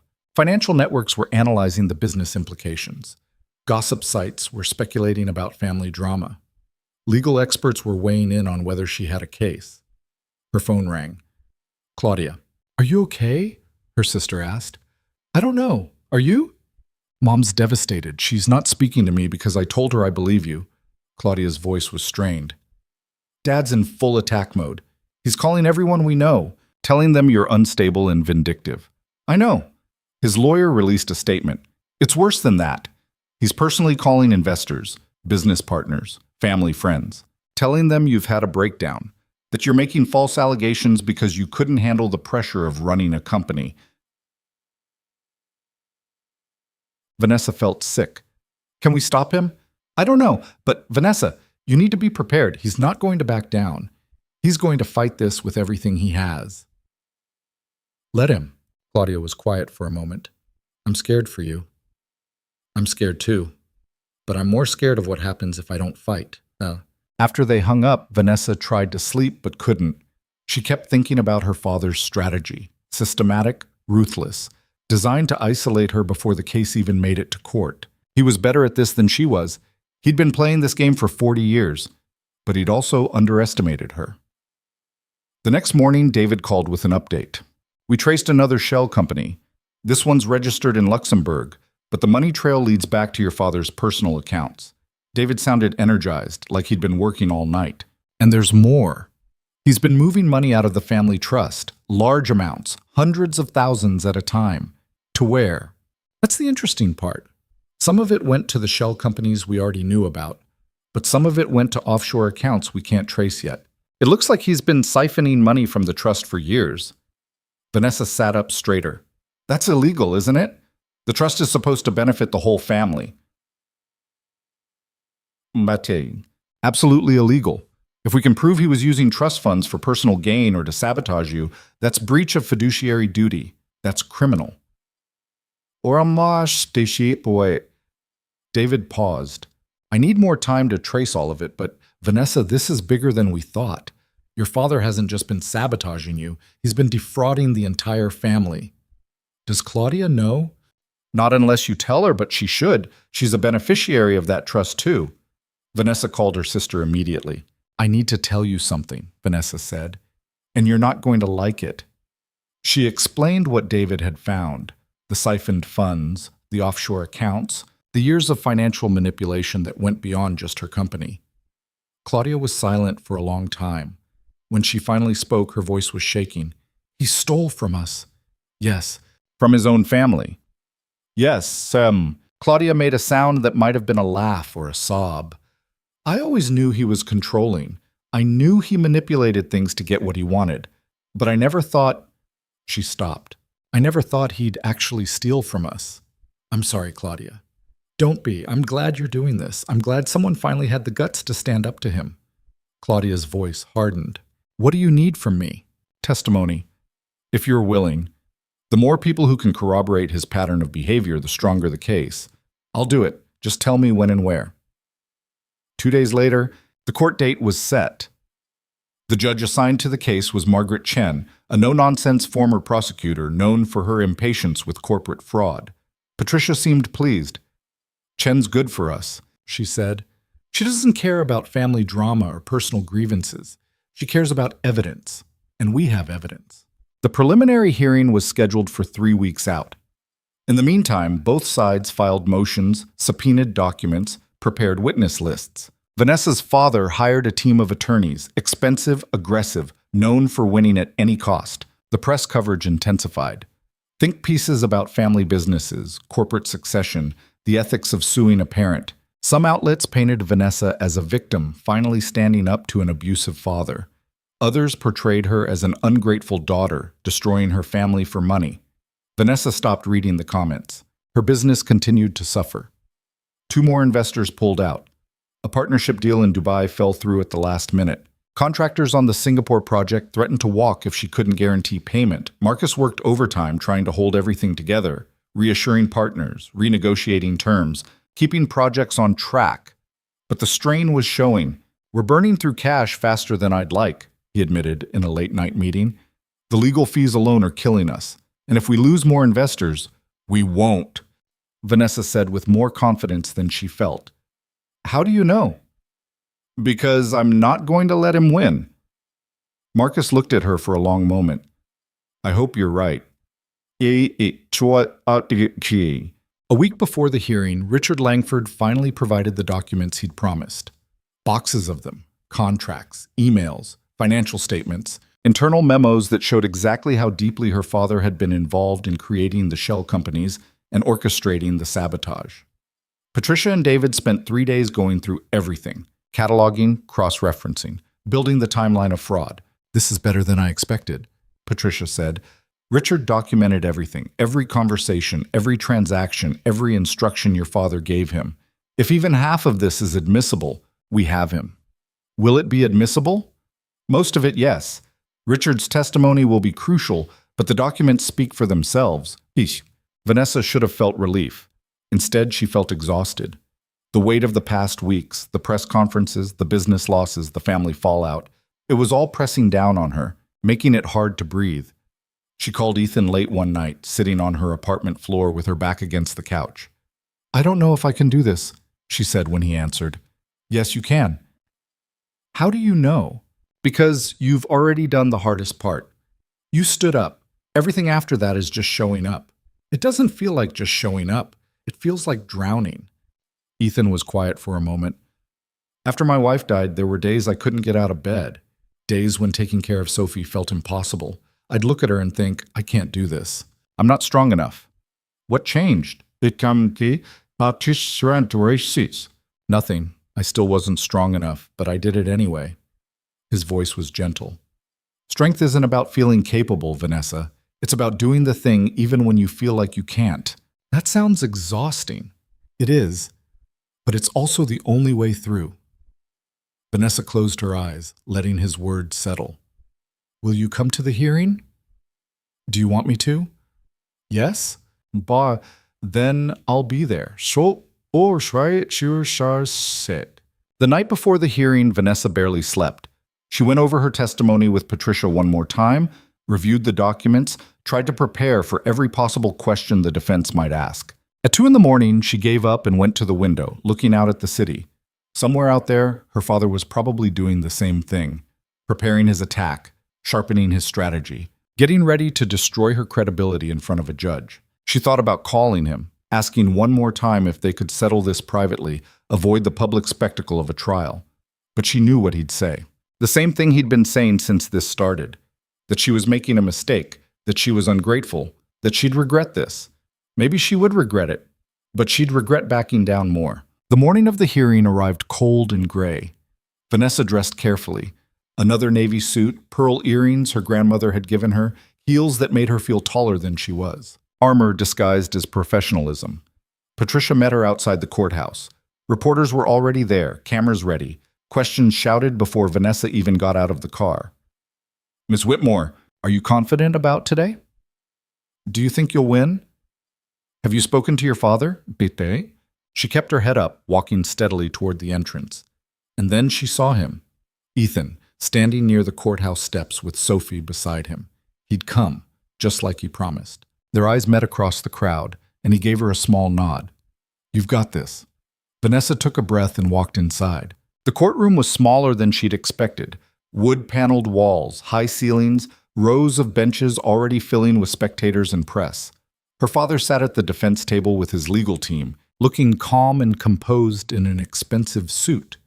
He didn't look at her. Vanessa sat beside Patricia, her hands folded in her lap. The judge entered, Margaret Chen, a woman in her 60s with sharp eyes and an expression that suggested she'd heard every excuse and wasn't interested in hearing more. "We're here for the preliminary hearing in Whitmore versus Whitmore," Judge Chen said, settling into her seat. "This is a civil case involving allegations of fraud, corporate sabotage, and breach of fiduciary duty. Counsel for the plaintiff, you may proceed." Patricia stood, her voice clear and professional as she laid out the case. The timeline of sabotage, the shell companies, the financial transfers, the witness testimony from Richard Langford. She presented everything methodically, building a wall of evidence that was impossible to ignore. When she finished, the defense attorney stood, a man named Gregory Walsh, silver-haired and smooth-voiced, the kind of lawyer who could make criminality sound like a misunderstanding. "Your Honor, these allegations are based on speculation and the vindictive motivations of a daughter who couldn't accept her father's legitimate business decisions. Mr. Whitmore has spent his entire life building a family empire, and now his own daughter is attempting to destroy his reputation because she lacks the maturity to handle constructive criticism." Vanessa felt her jaw tighten, but Patricia put a hand on her arm. "Stay calm." Walsh continued, painting Vanessa as unstable, emotional, unable to handle the pressures of running a company. He questioned her competence, her judgment, her mental health. Judge Chen listened without expression. When Walsh finished, the judge leaned forward. "Mr. Walsh, I've reviewed the evidence submitted by the plaintiff. Financial records, email correspondence, testimony from Mr. Whitmore's own attorney. These are not speculations. These are documents. So unless you're prepared to argue that all of this evidence is fabricated, which would be a serious allegation in itself, I suggest you focus on the actual legal merits of your defense." Walsh's smile faltered. "Your Honor, we intend to prove that these documents have been taken out of context." "Then prove it, but don't waste this court's time with character attacks that have no bearing on the facts." Judge Chen looked at Patricia. "Counsel, I'm granting your motion to compel document production. The defendant will provide all financial records related to the shell companies mentioned in the complaint within 14 days. Your Honor, that's an overly broad request," Walsh began. "Then you should have kept better records." Judge Chen's voice was dry. "We'll reconvene in 30 days for a full hearing. In the meantime, I'm issuing a temporary restraining order preventing the defendant from making any further financial transfers related to the Whitmore Family Trust until this matter is resolved." Vanessa felt something loosen in her chest. It wasn't a win, but it wasn't a loss either. The judge stood and everyone rose. As the courtroom began to empty, Vanessa's father finally looked at her. His expression was cold, furious, but beneath the anger, she saw something else. Fear. He was scared, and that meant she had a chance. Outside, the press swarmed again, but this time Vanessa was ready. "Ms. Whitmore, the judge granted your motion. How do you feel?" "Hopeful. The evidence speaks for itself, and I'm confident the full hearing will reveal the truth." "What do you say to people who think you're betraying your family?" Vanessa met the camera directly. "I say I'm protecting what my family should have protected all along: integrity, honesty, and accountability. No one is above those principles, not even my father." She walked away before they could ask anything else. Ethan was waiting by his truck, Sophie playing on her tablet in the back seat. He straightened when he saw Vanessa approaching. "How'd it go?" he asked. "Better than I expected." Vanessa felt lighter than she had in weeks. "The judge granted our motion. She's ordering my father to produce all his financial records. That's good. It's a start."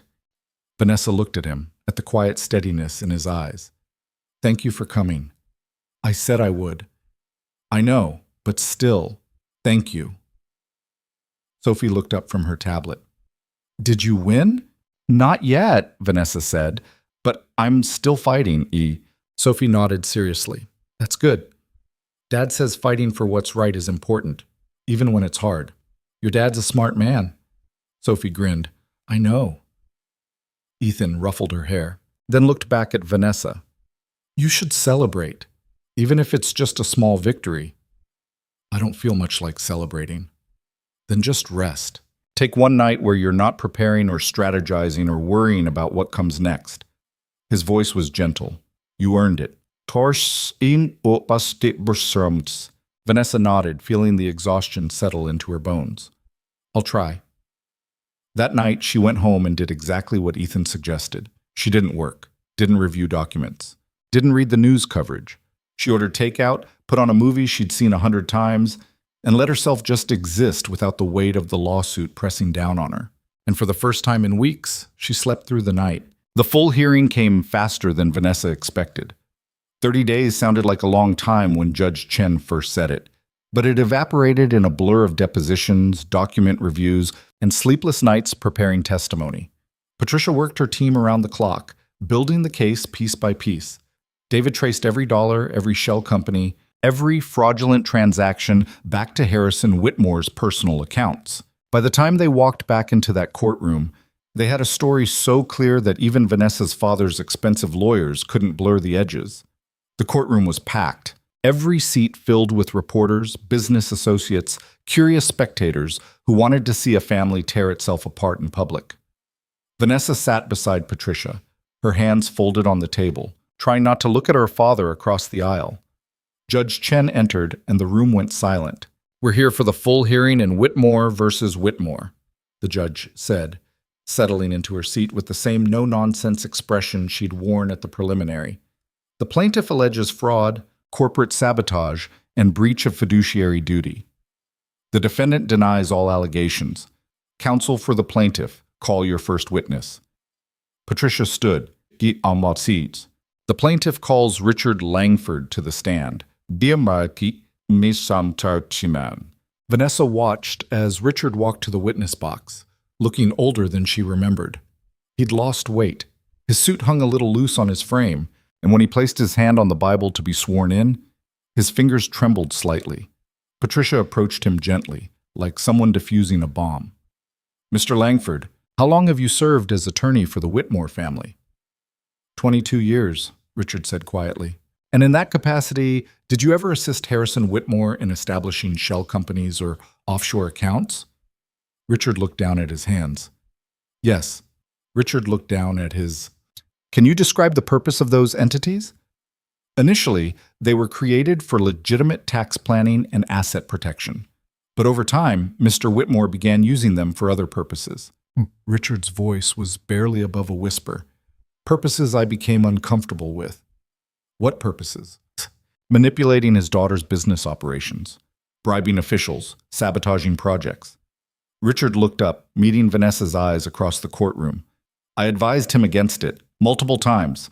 He told me it was necessary to protect the family interests. Did you believe him? Richard was quiet for a moment. At first, yes, but as time went on, it became clear that he wasn't protecting anything. He was maintaining control. Gregory Walsh stood for cross-examination, his voice sharp. Mr. Langford, isn't it true that you're testifying in exchange for immunity from prosecution? Yes. So you have a personal interest in making Mr. Whitmore look guilty, don't you? I have a personal interest in telling the truth, Richard said quietly. Something I should have done years ago, son. Walsh tried to shake him, tried to poke holes in the timeline, tried to suggest the documents were taken out of context. But Richard held firm. He'd kept copies of everything, emails, memos, recorded conversations where Harrison Whitmore explicitly instructed him to set up the mechanisms for sabotage. When Richard stepped down, he looked exhausted, but also lighter, like he'd finally put down something heavy he'd been carrying too long. Patricia called David Chen next. The forensic accountant walked the court through the financial trail with the precision of a surgeon. Chart after chart, transaction after transaction, showing exactly how Harrison Whitmore had siphoned money from the family trust, funneled it through shell companies, and used it to undermine Vanessa's business. And you're certain these transactions originated from Mr. Whitmore's personal accounts? Patricia asked. Absolutely certain, David said. We traced them through multiple jurisdictions. The pattern is unmistakable. He wasn't just sabotaging his daughter's company. He was using family trust funds to do it. That's embezzlement. Walsh tried to discredit David's analysis. suggesting the transfers could have been legitimate business expenses.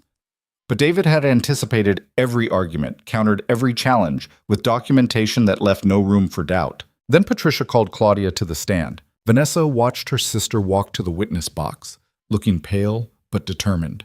Claudia had lost the polished sheen she usually wore. Her hair was pulled back simply, her makeup minimal. She looked real in a way Vanessa hadn't seen since they were children. "Ms. Whitmore," Patricia began, "can you describe the family dynamic growing up?" Wookers. Claudia took a breath. "Our father was demanding, controlling. Everything had to be done his way, according to his standards. If you didn't meet those standards, you were made to feel like a failure. Did you ever witness him manipulating situations to maintain control?" "All the time. With me, he used money, threatening to cut me off if I didn't pursue the career he wanted.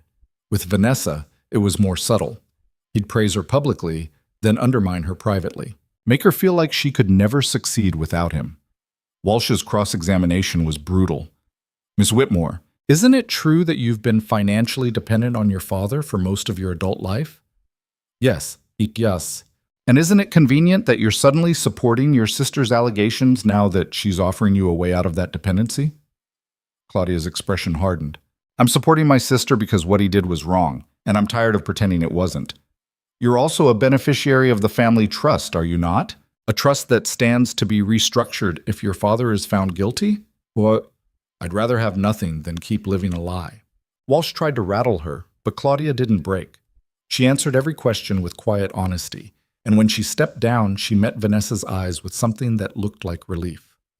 Finally, Patricia called Vanessa herself. Walking to the witness stand felt like moving through water.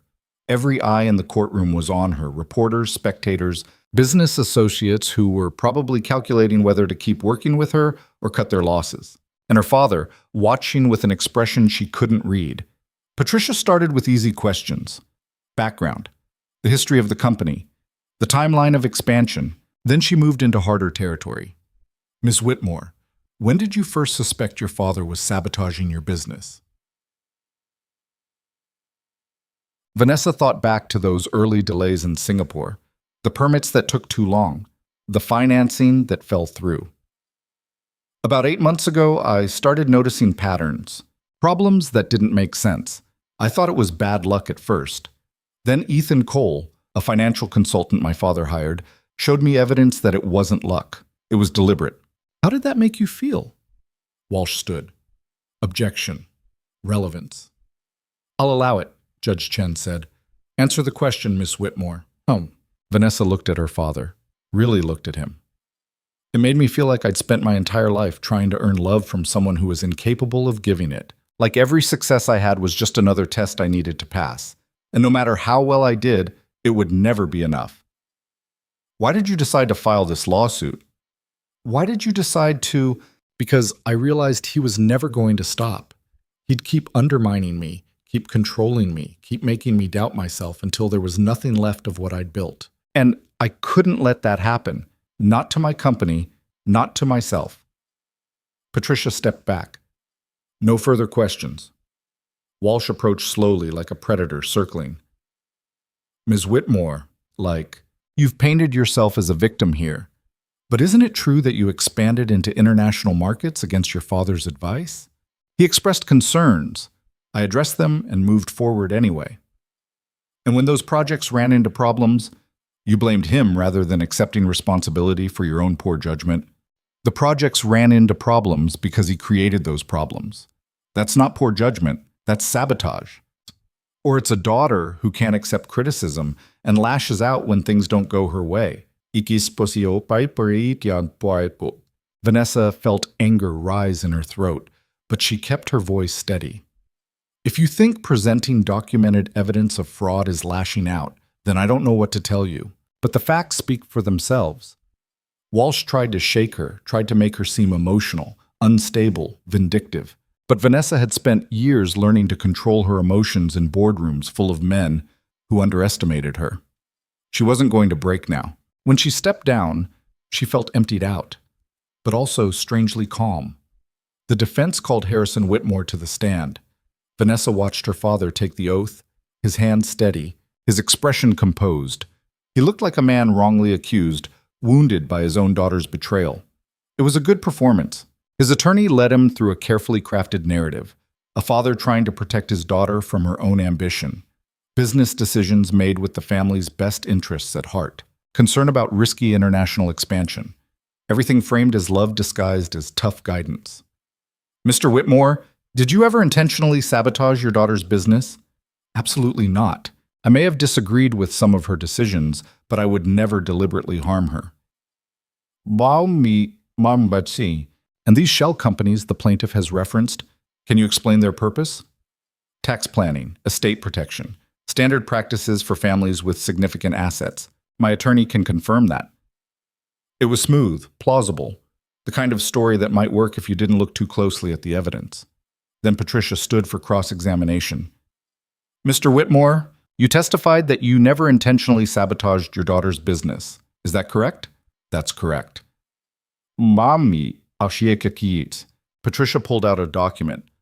Then can you explain this email sent from your personal account to a city official in Singapore offering $200,000 to delay zoning permits for your daughter's project? Harrison's expression didn't change.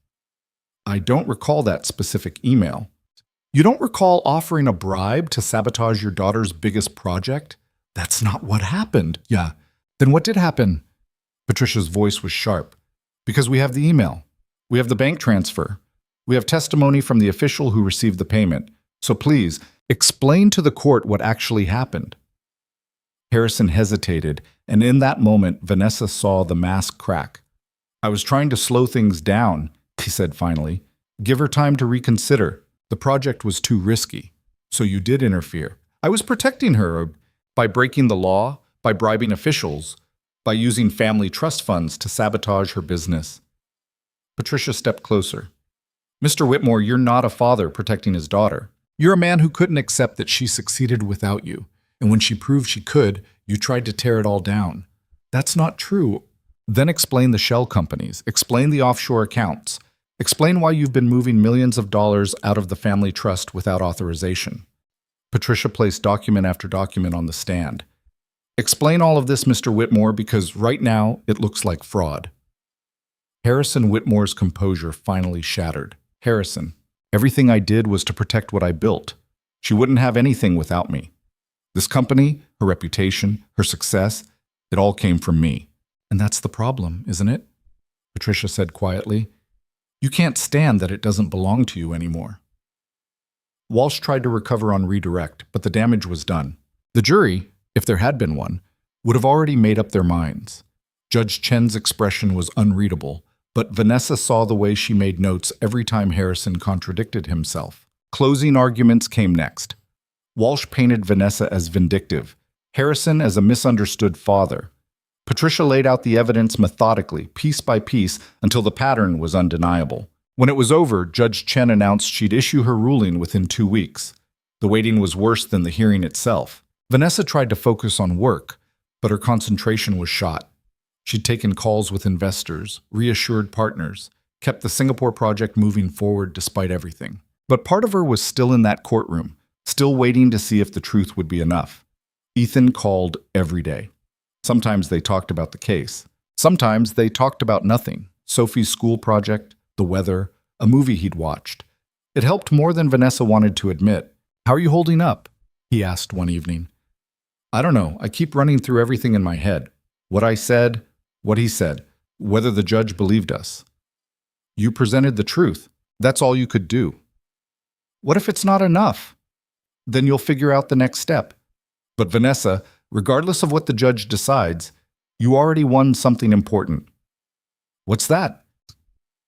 You stopped letting him define who you are. Vanessa closed her eyes, letting the words settle.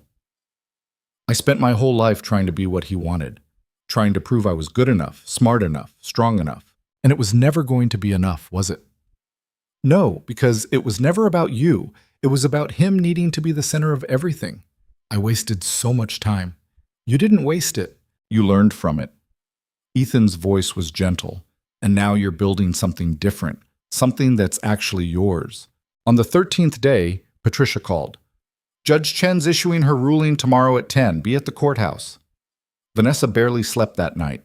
She went over every possible outcome, every scenario, trying to prepare herself for both victory and defeat. But when morning came, she realized nothing could actually prepare her for this. She dressed carefully, the same navy suit she'd worn to the first hearing. Claudia met her outside the courthouse, looking just as nervous. Whatever happens, Claudia said, I'm glad we did this. Me too. They walked in together, past the cameras, past the reporters, into the courtroom that had become too familiar. Patricia was already there, along with David. Ethan sat in the gallery with Sophie, who waved when she saw Vanessa. Across the aisle, Harrison Whitmore sat with his legal team, his expression unreadable. Judge Chen entered exactly at 10.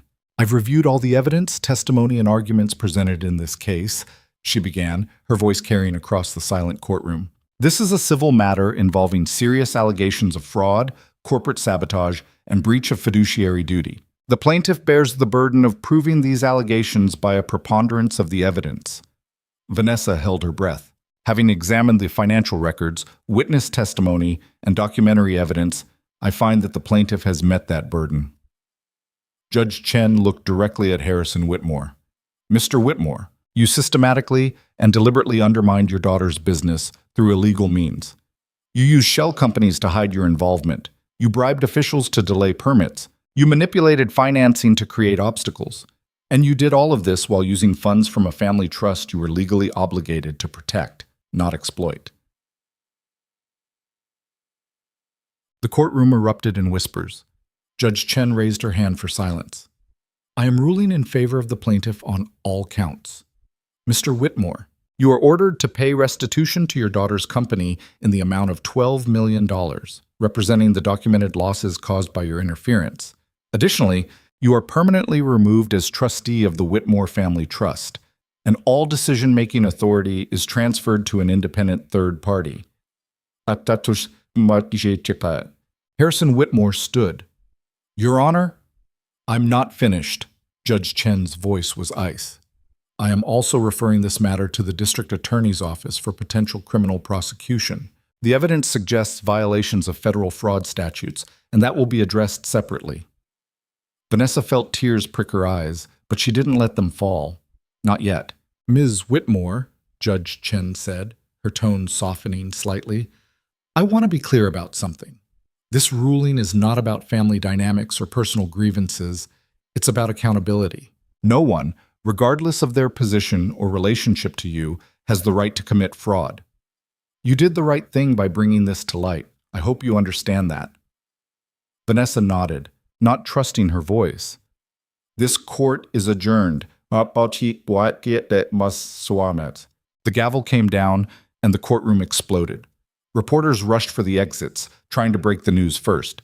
Vanessa sat frozen, trying to process what had just happened. Patricia grabbed her hand. We won, Vanessa. We won. Claudia was crying, her arms around Vanessa before she could react. I can't believe it. I can't believe you actually did it. Across the aisle, Harrison Whitmore stood motionless, his lawyers talking urgently around him. He looked smaller somehow, diminished. And when his eyes met Vanessa's, she saw something she'd never seen before. Defeat. He turned and walked out of the courtroom without a word. Outside, the press swarmed immediately. Ms. Whitmore, how do you feel about the ruling? Are you relieved? What do you say to your father now? Vanessa took a breath and stepped to the microphones. I want to be clear about something, she said, her voice steady. This case was never about revenge. It was about accountability. My father committed crimes and he needed to face the consequences. I hope this sends a message that no one is above the law, not because of their wealth, their position, or their family name. Do you feel vindicated? Vanessa considered the question. I feel tired. I feel relieved. But mostly I feel free. For the first time in my life, I'm not trying to prove myself to someone who is never going to see me anyway. I'm just trying to build something honest and good. And that's enough. What's next for you? Moving forward. My company is strong. Our projects are on track. And I'm going to keep doing what I've always done, working hard and refusing to let anyone tell me I can't succeed. She stepped away from the microphones and found Ethan waiting near his truck. Congratulations, he said simply. Thank you. For everything. For believing me when no one else did. For being there when I needed someone. You would have done it anyway. Maybe. But it was easier knowing I wasn't alone. Sophie bounced over, grinning. Does this mean you won? Yeah, Sophie. I won. Good. Now can you finally build that snowman you promised?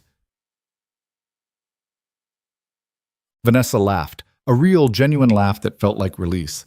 Yeah, I think I can do that now. The criminal investigation took 6 months. The district attorney's office built their case carefully, using the same evidence Vanessa had presented in civil court. Harrison Whitmore was charged with fraud, embezzlement, and bribery. He pled guilty to avoid trial, and the judge sentenced him to 3 years in federal prison. Vanessa didn't attend the sentencing. She'd said everything she needed to say in her own courtroom. Her mother filed for divorce 2 weeks after the criminal charges were announced. She moved to a smaller house in Connecticut, sent Vanessa a brief letter saying she was sorry for not seeing the truth sooner. It wasn't much, but it was something. Claudia stayed in New York. She and Vanessa had dinner once a week now, slowly rebuilding a relationship that had been buried under years of family dysfunction. It was awkward sometimes, but it was real, and that mattered more. The Singapore project finished ahead of schedule and under budget. Without her father's interference, everything moved smoothly. The development won awards for design and sustainability. Investors who had pulled out during the lawsuit came back, apologetic and eager to rebuild relationships. Vanessa's company grew stronger, not because she'd won the lawsuit, but because she'd proven she could lead with integrity, even when everything was falling apart around her. One evening, 6 months after the ruling, Vanessa stood in the same office where she'd first discovered her father's betrayal. But it felt different now. Lighter. Her phone buzzed. Ethan. Sophie wants to know if you're free this weekend. We're building a snow fort, and apparently it's not complete without your architectural expertise. Vanessa smiled. Tell her I'll be there. She also says you owe her that snowman from last year. I haven't forgotten. Good. See you Saturday? See you Saturday. Vanessa hung up and looked out at the city lights. She thought about her father, probably sitting in a prison cell somewhere, still unable to understand why controlling people never worked the way he thought it would. She thought about her mother, trying to rebuild a life after 40 years of looking the other way. She thought about Claudia, finally finding the courage to choose honesty over comfort. And she thought about herself, 30 years old, still learning that success wasn't about proving yourself to people who would never see you. It was about building something you could look at and feel proud of. Not because it was perfect, but because it was real. The strongest empire she would ever build wasn't the billion-dollar company with projects in 14 countries. It wasn't the reputation she'd fought so hard to protect. It wasn't even the victory in court, though that mattered. The strongest empire was the life she was choosing every single day. The relationship she was building with honesty instead of performance. The work she was doing because it mattered, not because she needed to prove something. The freedom to fail without it destroying her because her worth wasn't tied to someone else's approval anymore. Saturday came, and Vanessa drove out to Ethan's house, a modest place in the suburbs with a yard big enough for Sophie's imagination. The little girl was already outside when Vanessa arrived, bundled in a purple coat and mittens, directing Ethan on where to pile the snow. Vanessa! Sophie ran over, grabbing her hand. Come on, we need to start the snowman before all the good snow melts. Ethan looked up, smiling. She's been planning this for a week. There are sketches involved. I'm prepared, Vanessa said, pulling on the gloves she'd bought specifically for this. They spent the afternoon building the most structurally sound snowman Vanessa had ever seen. Sophie insisted on engineering principles, which somehow involved a carrot nose positioned at exactly the right angle and buttons arranged in a specific pattern. Ethan provided the heavy lifting, and Vanessa found herself laughing more than she had in months. As the sun started to set, painting the snow orange and pink, Sophie declared the snowman complete. She stood back, hands on her hips, admiring their work. It's perfect, she announced. It's pretty good, Ethan agreed. Vanessa looked at the slightly lopsided snowman, at Sophie's proud grin. at Ethan standing beside her with snow in his hair and an easy smile on his face.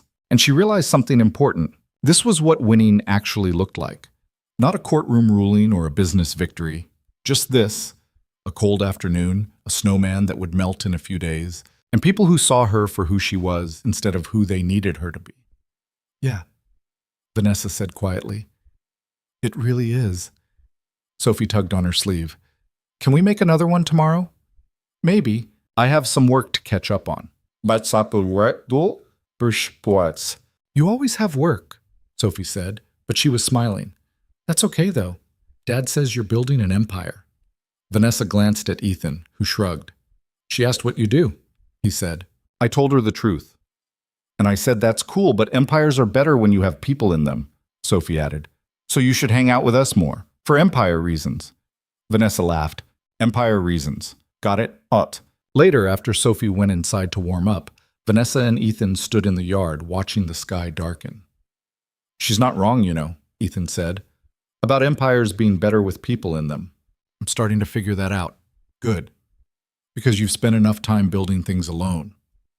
Vanessa looked at him, at the quiet certainty in his expression. I don't know how to do this. The whole, she gestured vaguely, letting people in thing. I'm not very good at it. You're doing fine. I'm really not. Then we'll figure it out together. Ethan's voice was gentle. No pressure, no timelines, just figuring it out.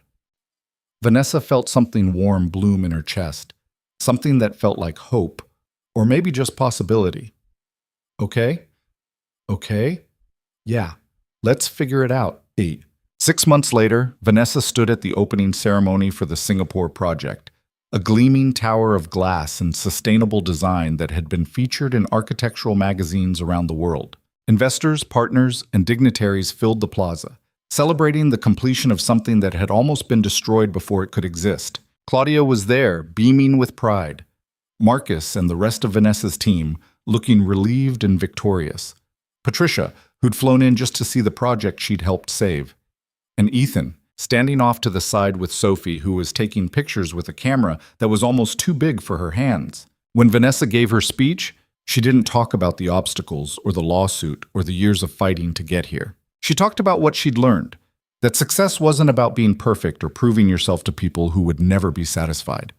It was about showing up, doing the work, and building something that mattered. I used to think winning meant never failing, she said, her voice carrying across the plaza. But I've learned that real strength isn't about avoiding failure.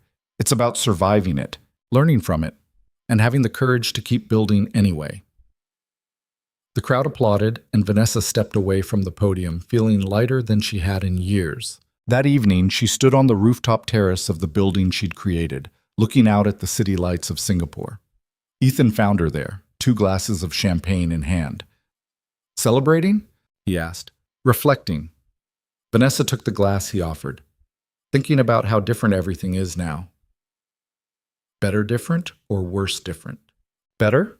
Definitely better. She smiled.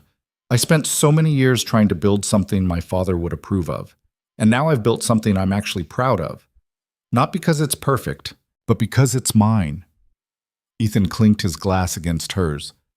To things that are yours. To things that are ours, Vanessa corrected quietly. They stood there as the city glittered below them, 2 people who'd survived their own wars and found something unexpected in the aftermath. Not perfection. Not some fairy tale ending where everything was fixed and whole. Just the messy, complicated, beautiful reality of building a life that was honest and real and theirs to shape however they wanted. Vanessa had learned something her father never understood. The strongest empire wasn't built on control or fear, or the need to prove yourself to people who would never see you clearly.